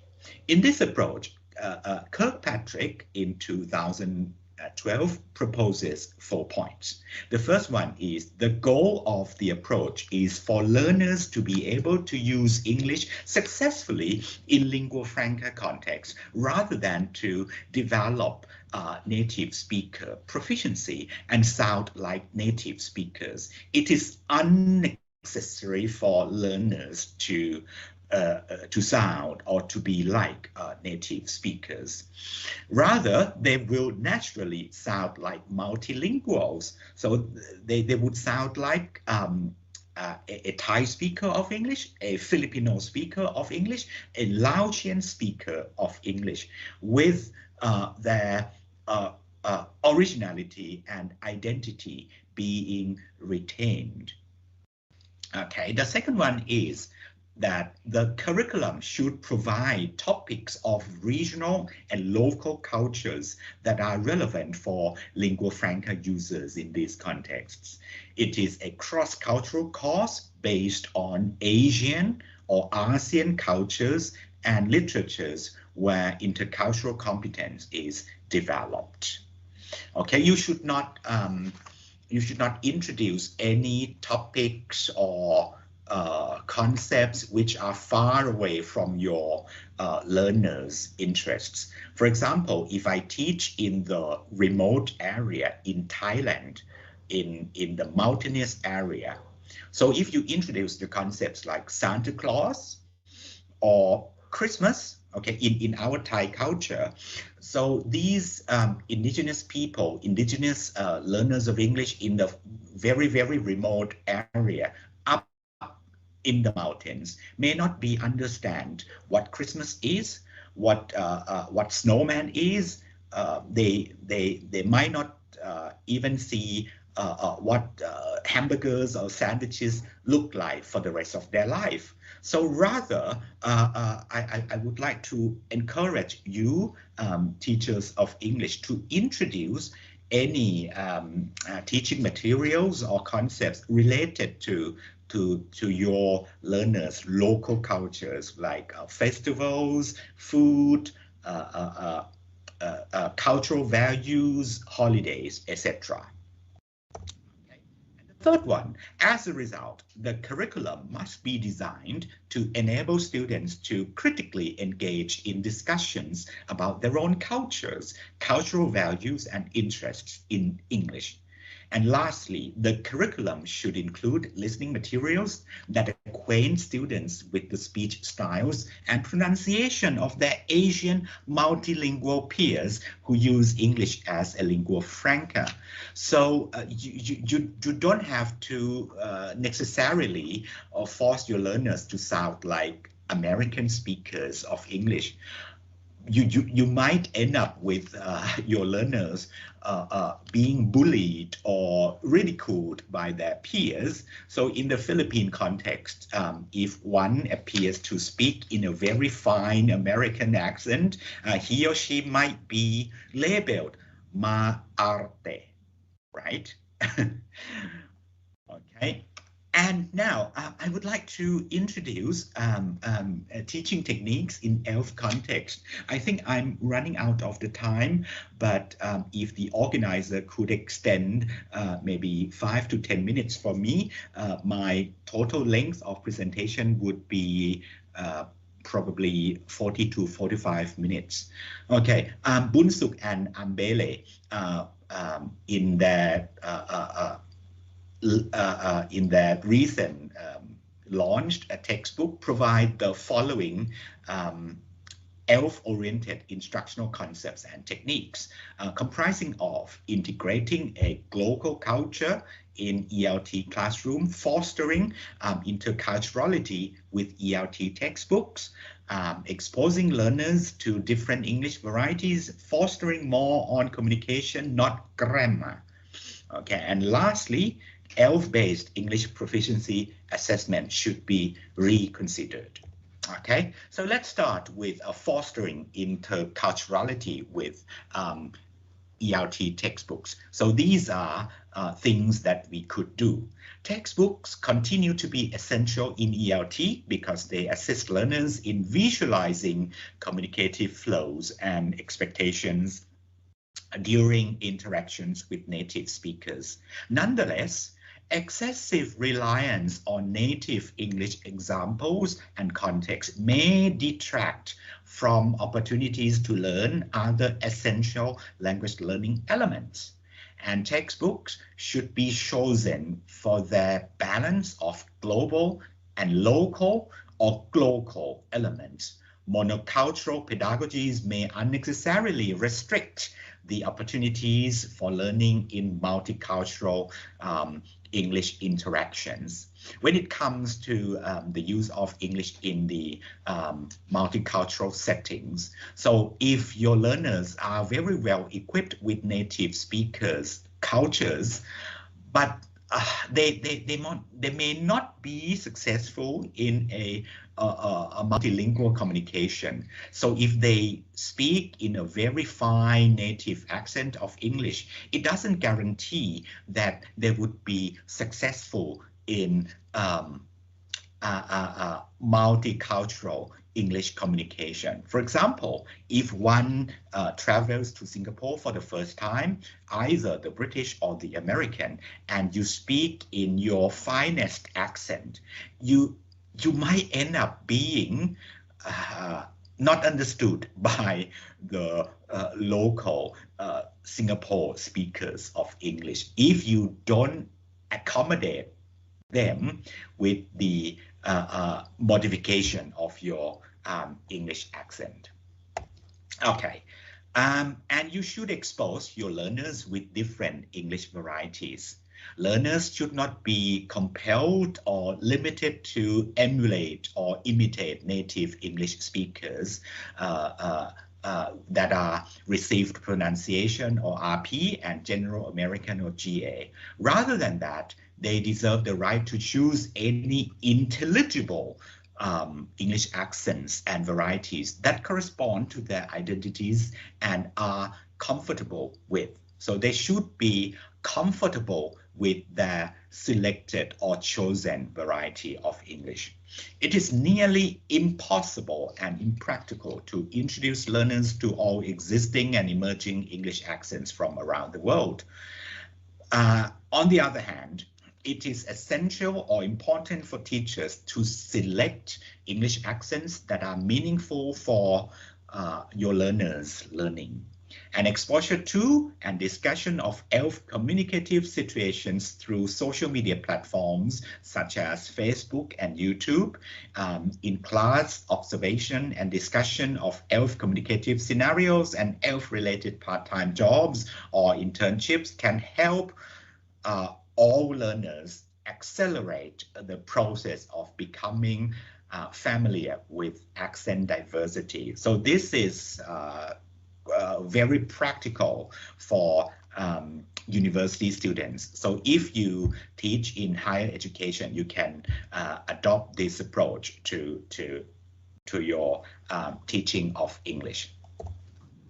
The next one is to foster more on communication, not grammar. So since intensive grammar pedagogies provide little opportunities for learners to practice speaking, they lack the confidence to communicate orally in English. So if you consider the results of the global standardized tests like TOEFL or IELTS of Chinese learners of English coming from the mainland, you can see that, oh, well, they do very, very well in IELTS or TOEFL. For IELTS, they achieve 7 or 7.5, but when they travel to the UK for the first time, they end up not being able to be understood by any native or non-native speakers of English because they lack opportunities to practice and polish their speaking skills. So communicative classes should not be places where learners are compelled to listen to or speak in any variety of native English. When learners make non-native grammatical errors during discussions, such errors should be tolerated if they do not block the communication, if they do not result in a breakdown of communication. So committing mistakes or errors in English speaking doesn't mean that your learners have committed a sin. Rather, they have improved their proficiency level of English. That means they are trying to learn to be a better user of English. So ELF classrooms should place a greater emphasis on how to participate successfully in conversations than on how to be grammatically correct. So the key word is intelligibility. So intelligibility should be the focal point of ELF's communicative competence. Okay, so let's consider the last point of my talk today, which is the ELF-based English proficiency assessment. It is critical to recognize that contemporary English roles and status have shifted considering the diversity of global Englishes, and most English users now use ELF. As a result, two primary concerns have frequently been raised.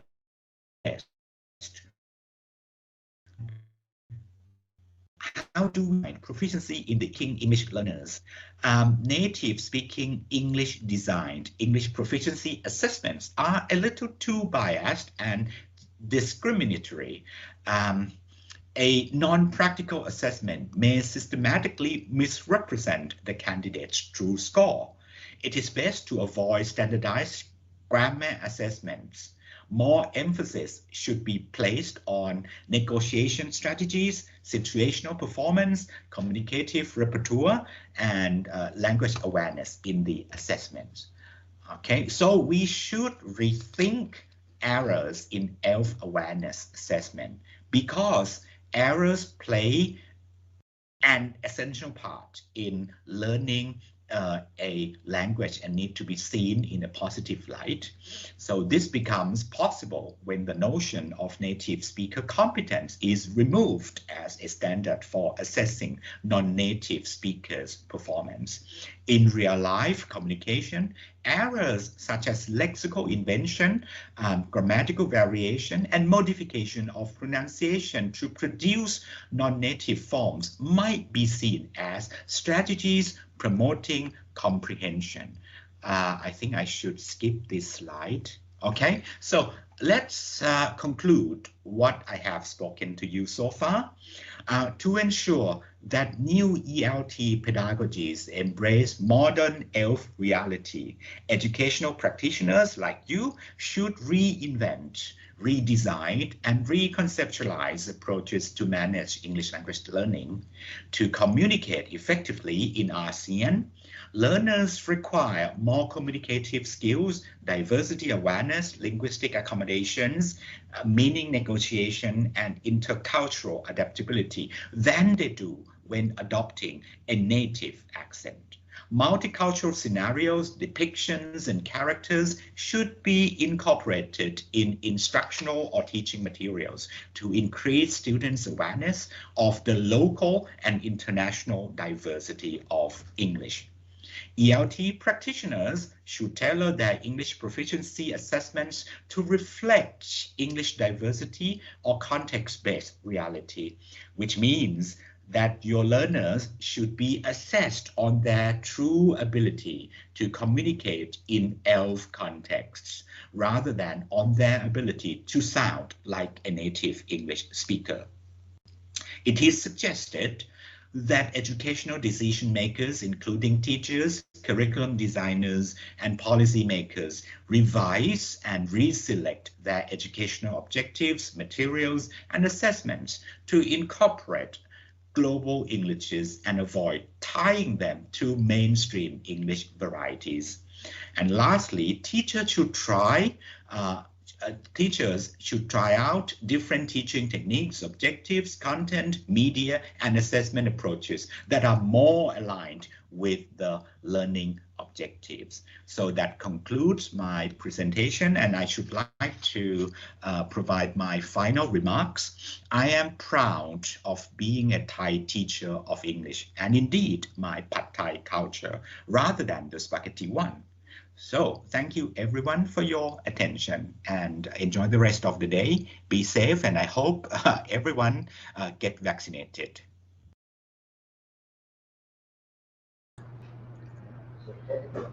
Okay, and thank you so much for that very insightful talk that we had. And we have really learned that communication indeed is really very important than grammar. So what do we mean by this, Sir Jeff? Yes, it is more important that we communicate rather than focusing on the grammar, because the details and as well as the message is more important than the grammar. So with that, we will be posting the evaluation links for our previous speaker, and get ready with your cameras and take a screenshot of this link. All right. So as you can see on your screen right now is the QR code. So you can scan it or screenshot it. And you also have there below the QR code is your link. So you can copy it, or is it clickable? I don't think so, right? But then again, you can get the link so you can have your evaluation for Sir Paxari Thompson on the topic ELT in a Borderless World, a Paradigm Shift. Okay, and together with that, we will be giving you also the link for the attendance for day 3 session. Do not forget, all right, to register. You need that for you to be able to have your certificates. Have I registered already? Okay, that I'm not quite sure, but here you are. Here's your link because our certificate committee is already waiting for all of our names. So your certificates can be produced, right? Yes. Okay, so that is your link and your QR code for your webinar day 3. Okay, so Miss Pam, we're almost done with our day 3 session. Alright. So that is why we will be hearing a very important insight that will be coming from the Project Development Officer of the Department of Education, Information and Communications Technology Service Educational Technology Unit. So ladies and gentlemen, we are proud to present to you Miss Divine D. David. Oh.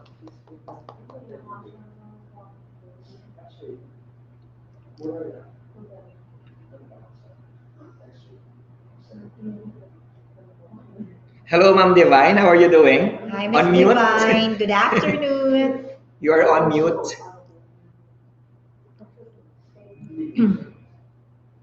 Yes, there you go. How's your Friday? Oh, we cannot hear you, ma'am.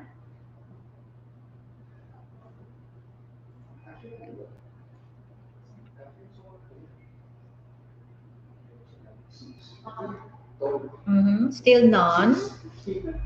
So while Ma'am Divine is trying to, fix her audio.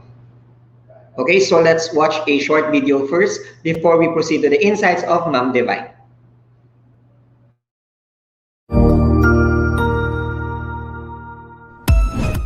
The Department of Education, through the Office of Undersecretary for Administration, DepEd OUA, Information and Communications Technology Service, Educational Technology, ICTS-EdTech, invites you to join its first ever International Multidisciplinary Webinar series in collaboration with the Global Educators Network Association of Teachers of English as a Foreign Language, GENTEFL, Thailand. This 3-day webinar series will gather experts and specialists from different areas of study and from all parts of the globe to equip and empower educators in their areas of specialization, integrated through educational technology. This event is a convergence of resource speakers and expertise to further teachers' ability to answer the challenges of these changing times through topics with educational technology integration. Be updated and save this following dates. Solo Educalidad.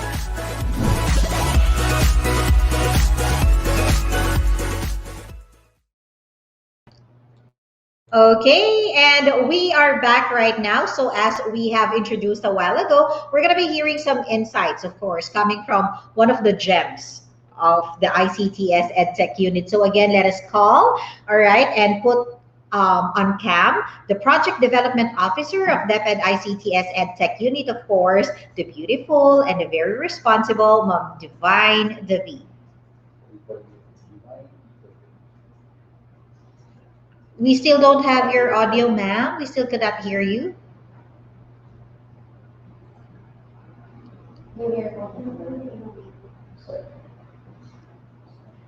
All right. So Ma'am Divine will try to unplug her earphones from the laptop, and I think that would do. But we're going to be waiting for her. So, hi, ma'am. Unmute, ma'am.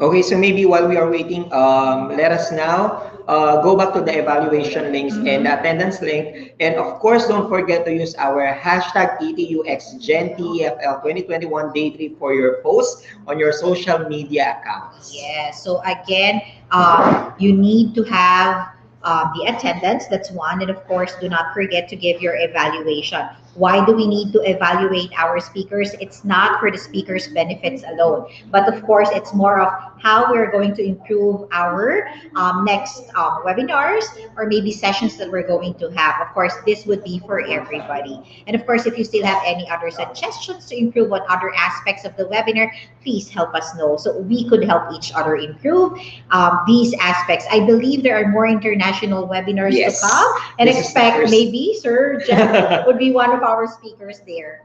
Yes, okay. So as we've said, this is just actually the first international webinar that is prepared for you teachers. And we have a lot of webinars to come in the upcoming months. I'm excited for that because there's really a lot of learnings that we have taken from this 3-day. What more if it's like 1 week?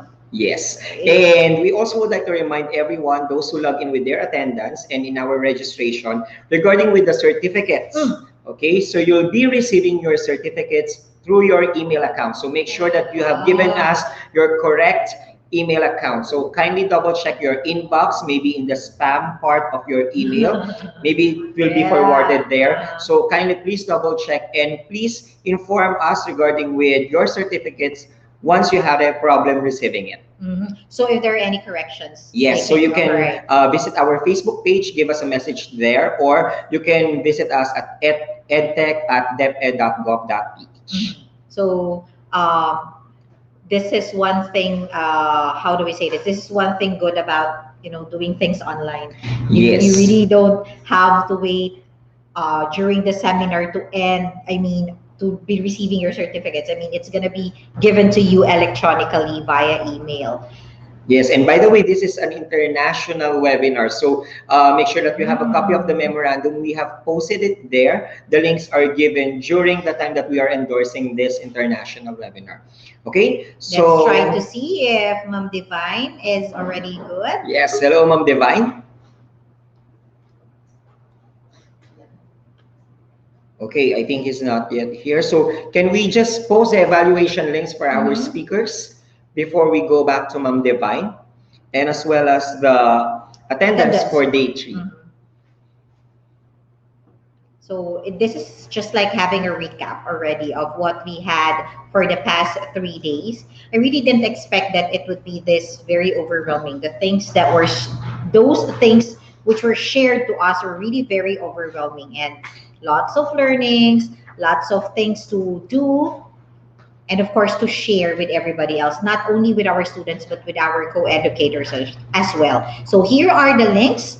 Okay, so we begin with our QR code and the link for Lai Tan Van with the topic using Microsoft Teams for online teaching and assessment.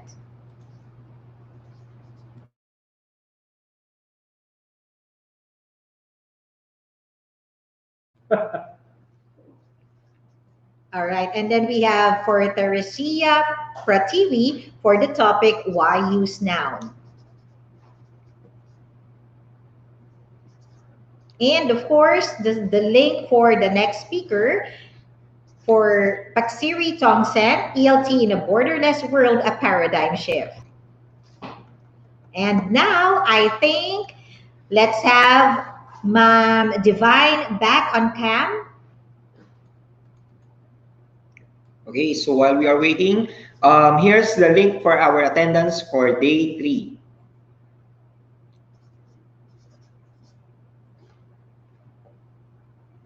I think I need to get that link for me to be able to get registered for day 3, but I'm registered for days 1 and 2. So this is your link and your QR code for day 3 for our webinar. Make sure that you have registered. All right. Okay. And when you register, again, just like what we normally do in any forms that we fill out, please make sure that every details are correct. All right. So the spelling of your names and every information that we have. And right now, yes, let's call in Ma'am Divine David. Can I be heard now? Yes, loud and clear, ma'am. Thank you, Sir Jeff. Okay, as I was listening for the 3-day seminar that we had, I said that what a way to begin the series of seminar. it is very timely to have the topic on forgiveness for the first in the lineup of seminar because of the COVID-19 pandemic that has brought about many concerns, anxieties, and issues, which makes it very relevant. According to Ms. Bonnie Cheng of American School of Bangkok, Thailand, forgiveness and reconciliation can occur in every sphere of human experience, on individual and relational levels. We explore these common yet complicated aspects of our human existence, describe their importance for personal and community well-being, and illustrate with many real-life stories how they might be applied in positive ways to heal and strengthen both individuals and communities.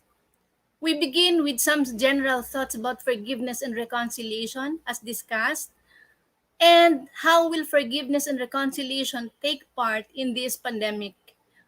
With deaths of our friends, loss of family members, loved ones, we have to acknowledge that we have one big God, and that despite this, we are able to appreciate the good sides of things and come into terms with ourselves. After this was seconded by the topic Stress Management and Looking Out for Depression by Ms. Binthia Balachandran from School Psychology, University of St. Rose, USA. She said that self-actualization is realizing your true potentials and becoming who you really are. I am what I am. I am what I am and what I am doing, and I am what I possess. The concept of self-esteem, self-efficacy, and emotional stability are very much correlational, as she said. People with high self-efficacy is most likely to succeed. As Carl Rogers was cited saying that the more you lie, the more you move away from your true self. Paradoxically, she said that if you are your true self and your true self is almost the same with your ideal self, then there is balance. Accept your true self, and that the speaker cited the book Alice in Wonderland, that any role you play are teeny tiny part of you. What does this challenge in us? We have to be conscious in the way we deal with things, the same way we deal with our learners and with our bigger audience online. Because whatever we do is what we are. And this affects or becomes a potential influence to our everyday encounters with people, especially our learners. So we are challenged to be bringers of positive, good vibes, positive outlook that will make a mark to the people we deal with. In relationships that are no longer making us better persons, we must remove this from our system, just like in teaching and learning relationships. There are ways and routines which are not helpful anymore. A need for change in paradigm and deal with something new, something helpful, and something that will make you effective and productive is needed to be noticed. I summarize the topics discussed by the EdTech specialists of the ICTS-EdTech unit where I belong. Since the unit deals with the program online, there are some ethical issues on internet communities that need attention. The pandemic has daunted in us the realities of online communities, which may be subject to common ethical issues. The internet is an increasingly widespread tool in family, schools, and online communities that is argued to pose new ethical challenges and therefore should be systematically assessed in engaging parents, children, and teachers alike. As data information and computer networks can be threatened by many international and external hazards internationally, computer ethics should be given attention. Governments in every country, public policymakers, computer professionals, organizations, and private citizens must make contributions so that this global information can be utilized in a socially and ethically sensitive way for our maximum benefit and applications. In the keynote address of the EdTech head, Mr. Mark Anthony C.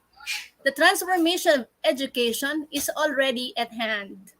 Together with this was a discussion by the team of EdTech specialists on the following programs.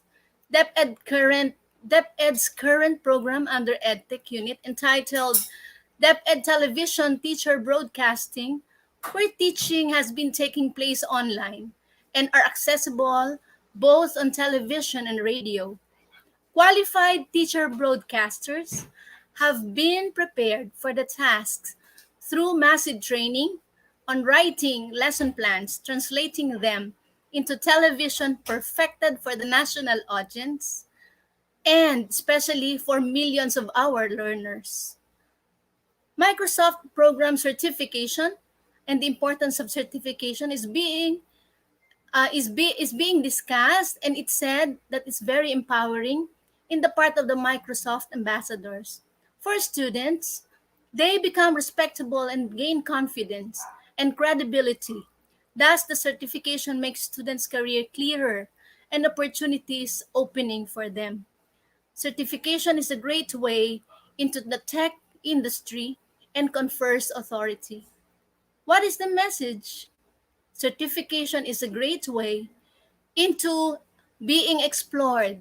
Explore the Microsoft certification, and by being resourceful, you become opportunities. These challenges becomes opportunities. The open educational resources, this is that teachers training are expected to equip teachers with basic digital skills in utilizing, curating, and designing offline e-learning instructional tools using OER. It is time to update contents using the open resource tools for better teaching and better learning experience.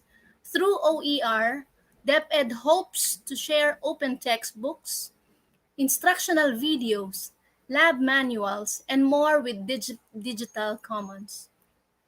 Likewise, Digital Commons make it easy to manage and share your OER. DepEd Commons is a repository of materials for both teachers and students, which will assist them in many ways they need for education. This is an access to self-learning modules on PDF format and DepEd episodes for all grade levels for free. So the challenge for you is to give time, find time, and be resourceful enough to open the Digital Commons. E2Live program focus on the strength of tutorials in the world of education. What made E2Live different is that it's full of volunteers who passionately assists the learners and teachers in tackling modules. EdTech unit acronym ETU plus tulay in Filipino language, which means bridge. So to bridge the gap between students' difficulties, having teachers as their bridge to connect or fill in the gaps in the teaching learning experience. As emphasized, the key to its success is the love for teaching of the teacher volunteers and the support of the team and the entire Department of Education. Google Workplace Fundamentals focuses on training teachers on online tools and activities which they can use in preparing their lessons, presenting their ideas to class, and making their goals achieved. This topic discusses success stories that Google Fundamental Certification brought about by the online training. The through Google Apps, you may do a lot of things. So the keyword is explore and be ready to learn more. On the pedagogical side, the topic Creating a Meaningful Relationship by David Bailey, a life coach in America, School of Bangkok, emphasized that pandemic is unavoidable, but we have to do something to reach out to our students. Creating beautiful relationships is possible in the midst of pandemic through online classes. Relationships with our students, despite the pandemic, must be built. We can be a caring teacher and establish our rapport with our students with genuine love and care.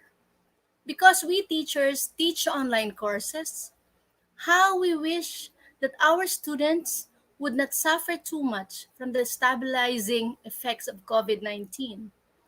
We teachers should realize that our learners are to be well versed in Zooms, familiar with the nature of asynchronous and synchronous discussions, and experience with what for many other students and instructors was as as an entirely new modality. But in the wake of staying home setup, or in the midst of the economic collapse, was the burden of pandemic related stresses has become apparent, not academically but emotionally. And therefore, the challenge for us teachers is to creatively face this with flexibility, resiliency, and passion to learn more how to use these technologies creatively to keep up with our learners. Ms. Magdalena Brzezinska of University of Warmia in Mazuria, Poland, discussing on thriving, not just surviving as an online instructor in the midst of pandemic. In her topic, don't just survive, thrive as an online instructor.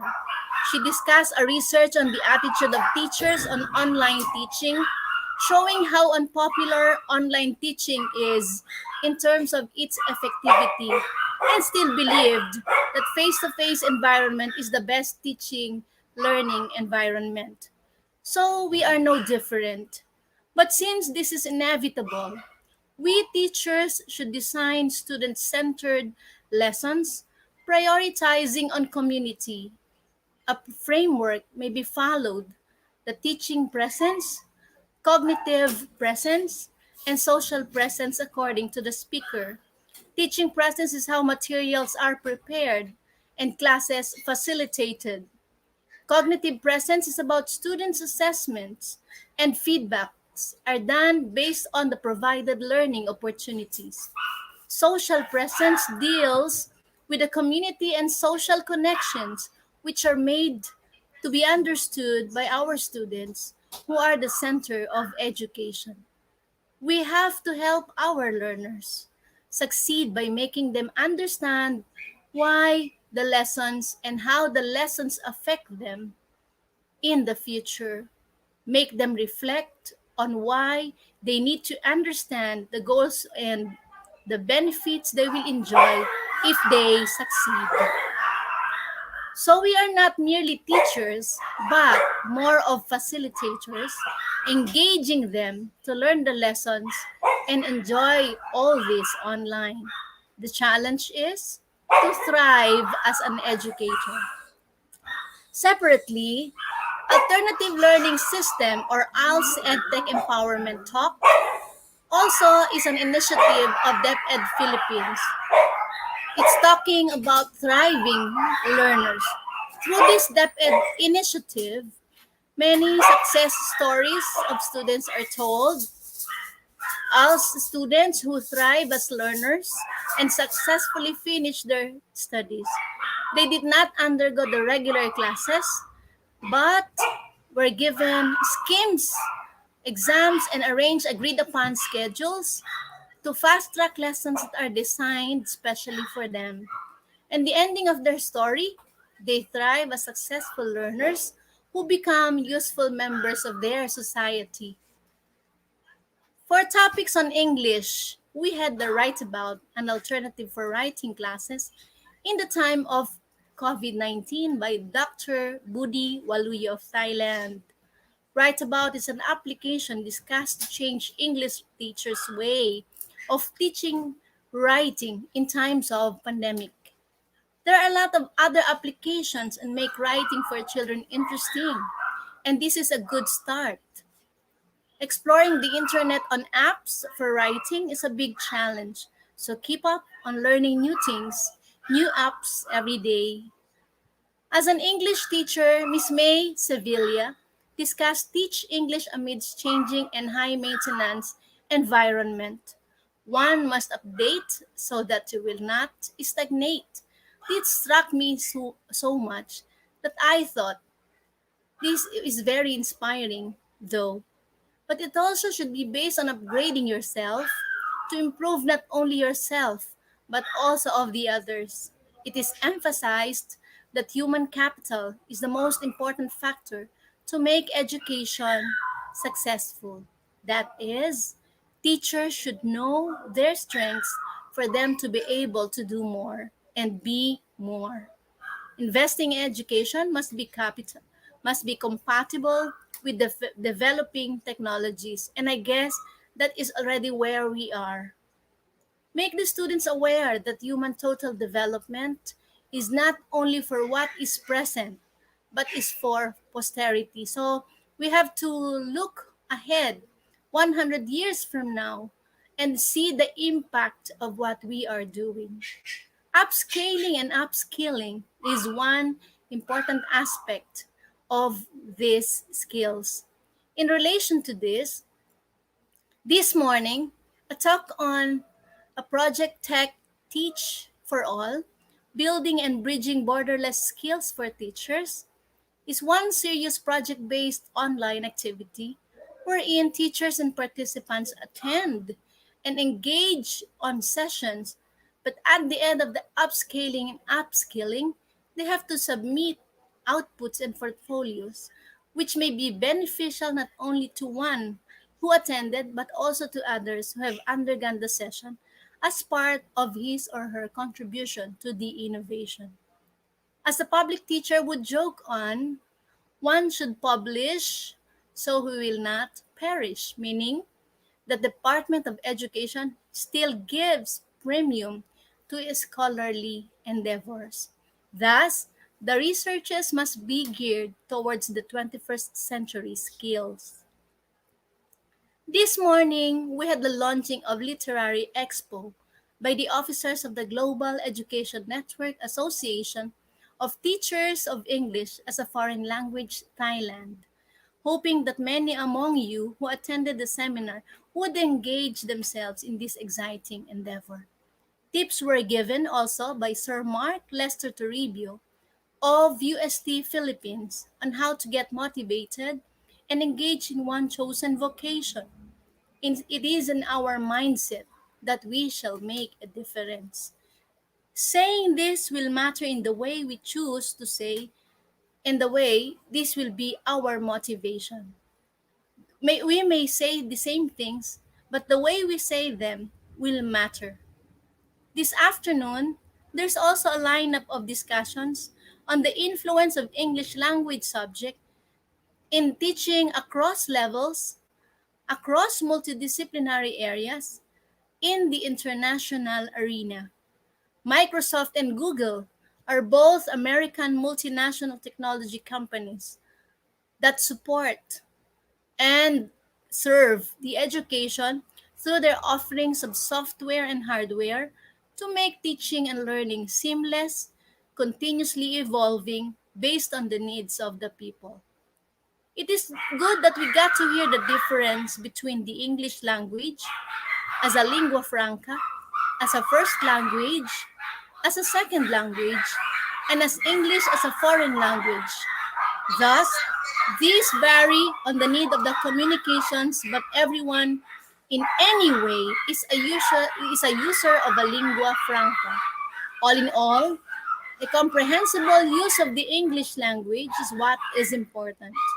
Generally, it is for this language that is being used contextually for as long as you understand and being understood. Then that is fine. What our lecturer Sir Pak Shir Tong Sen had discussed, I guess, is one course in linguistics that he had given for free. Thank you, sir. Are you ready to accept the challenges that went with all these talks? One, pandemic has tested our resiliency as it also tested and brought out the inner capabilities of every individual, either Filipino or Thai or Singaporean or Polish or any other nationality. We have to be able to bring across education to our learners. Number 2, self-actualization prompts self-reinvention. This one means that you become a good catalyst of change. Number 3, English language provides us access to be able to be understood, to be able to understand and communicate, to be able to be one with other nations. Number 4, as the pandemic brings out the worst scenarios, it also brings the best in people, such as community sense, being productive, flexible members of the society. And the last and the most important one, the Department of Education is ready to transform education through information and communications technology and keeping up with a lot of trainings with the support of public and private stakeholders. With this, I quote what Angela Arendt say: shared passion can unite and align all teams in any organizations.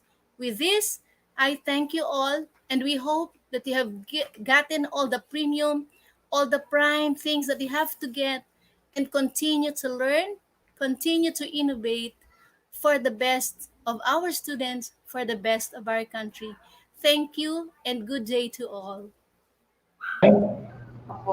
Thank you very much for that very comprehensive insights, Ma'am Divine so David. much, yeah. We really have, it's like we have a time traveling machine over here, and we were able to go back to every detail of what we had since day one. Ma'am Divine, kudos to you. Okay, so we will now proceed to the closing remarks Mhm. that will be given to us by the Vice President for Internal Affairs of GENTEFL Thailand. Let us all welcome Krit Amarit.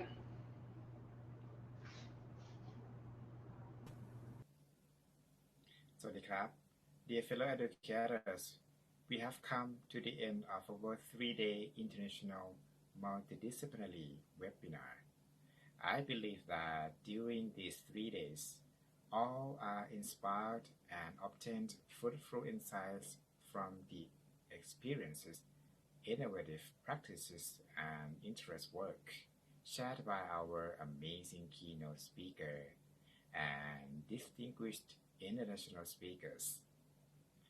On behalf of GenTFL, I would like to thank our speakers for delivering such important topics so that all of us can deepen our knowledge and widen our horizon.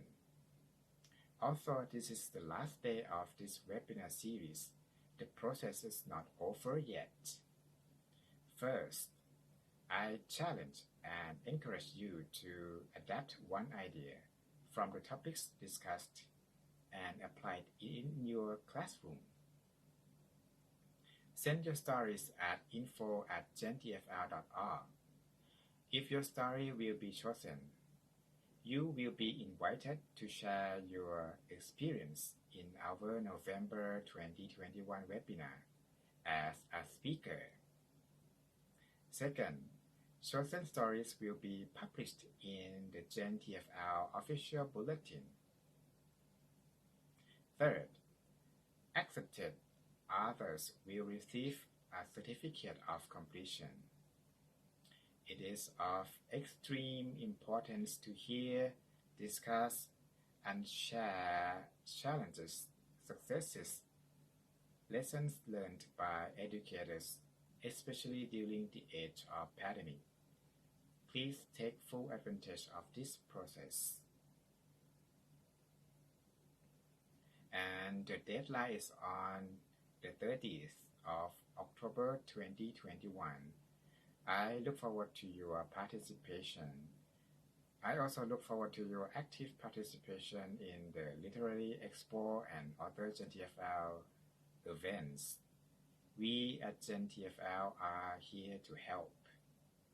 My heartfelt gratitude to the Department of Education Philippines, Honorable Secretary Leonor Briones, Honorable Undersecretary Alain Del Pasqua, ICT Service Director Ibram Abanil, ICTS-EdTech Head Dr. Mark Anthony C.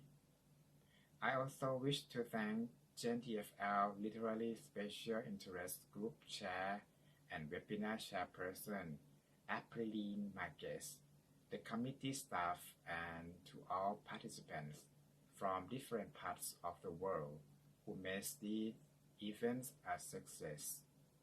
I am confident that we all go back to our respective workplaces with new ideas and insights to inspire our students and to continue our joint efforts to innovate, connect, and mentor.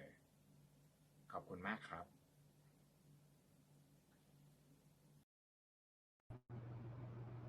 All right, thank you so much for that very warm closing remarks. And our dear all, as much as we would love not to end this 3-day webinar, of course, we need to, because we need to apply every learning that we had for today. Remember, every new beginning would have to come from other beginnings end. So if this is the end, it would be the start of every great beginning for everybody. But of course, please let us know how much you've learned, how much you would want to have more through this evaluation. So on your screen right now would be, all right, the QR code and the link for the evaluation for our virtual International Multidisciplinary Webinar Series 2021. So again, you can scan or screenshot the code, or you might as well copy the link and visit that link and make sure that you would be able to give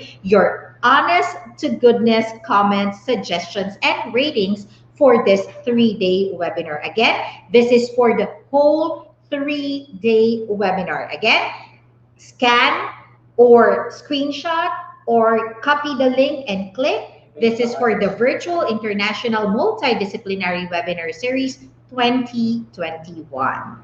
And also, please don't forget to use our hashtag ETUXGenTFL 2021 Day 3 for posting your selfies and as well as screenshots of this session on your social media accounts. All right. So we all know that almost all of us maybe have finished evaluating the speakers and of course logging in their details for their attendance. But this is what we are going to remind you as regards our certificates. Yes, regarding with your certificates of participation, you will be receiving it through your email by batch. Okay, so we will be sending 2,000 emails per day. Can you imagine that? 2,000 emails per day, we will be sending that. So we are asking for your patience to please wait for your email certificates that will be sent directly on your email accounts. And please double check your inbox and as well as the spam so that you will be able to monitor if you are already receiving your certificates, because we have the average daily attendance of 16,000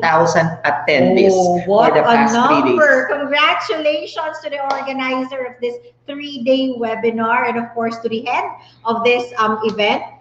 Let's, of course, congratulate Miss April for that. And again, all right, as announced a while ago, if there would be any corrections regarding your certificate, do not hesitate to contact or at least let us know, all right, email us so that we would know and we could make the necessary adjustment or correction for your certificate. So, Sir Jeff. Yes, okay, so we're done and we are so excited to share your certificates with you guys. So we are actually waiting for more international webinars to come, sponsored also by the Educational Technology Unit in partnership with the Department of Education and as well as our friends from the international field. Yes, and of course, this won't be successful without, of course, our speakers, but most importantly, you guys who have been with us for the last 3 days. Imagine if there would be no viewers and listeners, commenters, and everything, this won't be a success because we're going to be like talking with each other here.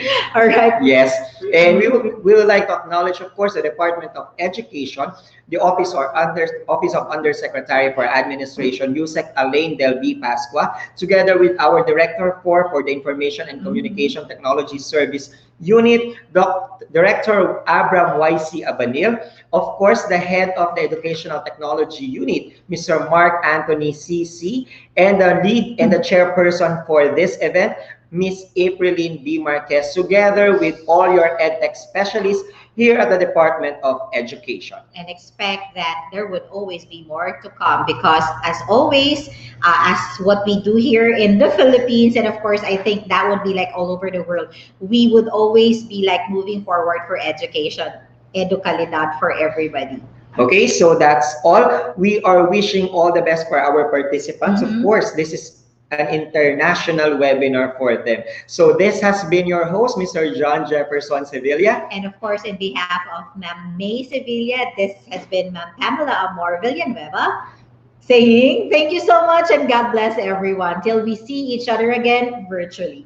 Goodbye.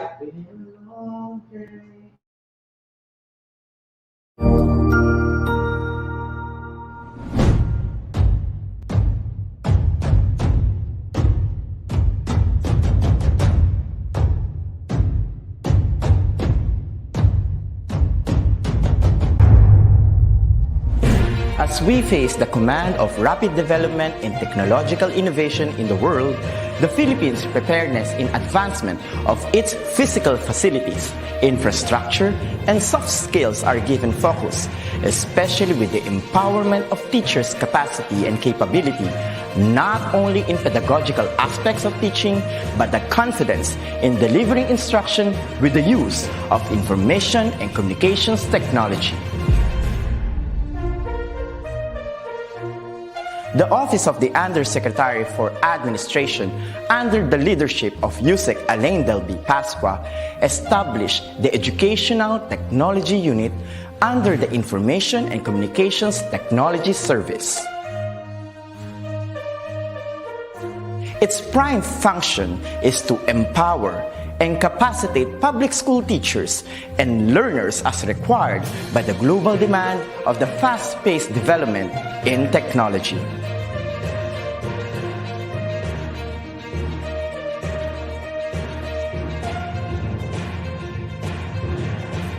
The task of the Educational Technology Unit is to promote and solidify the innovation and digitization projects that will support the requirements of the K-12 curriculum in delivering quality, accessible, relevant, and liberating education for all. It targets different components and facets of skills development, which will enable the technological advancement of the infrastructure of DepEd. This is supplemented with empowerment training programs in emerging technologies for public school teachers.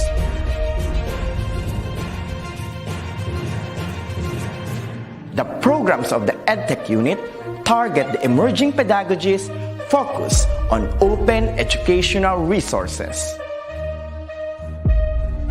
robotics and mechatronics, coding and programming, virtual reality and augmented reality in education, mobile application development, Internet of Things, and the productivity tools for learning, which includes Microsoft Office 365, Google Apps for Education, and the different Adobe software tools. In addition, the maneuver of in-house applications such as the DepEd Commons and the DepEd Learning Management System is under the flagship of the EdTech unit. The supervision of DepEd TV in ensuring world-class produced video lessons is another task of the office.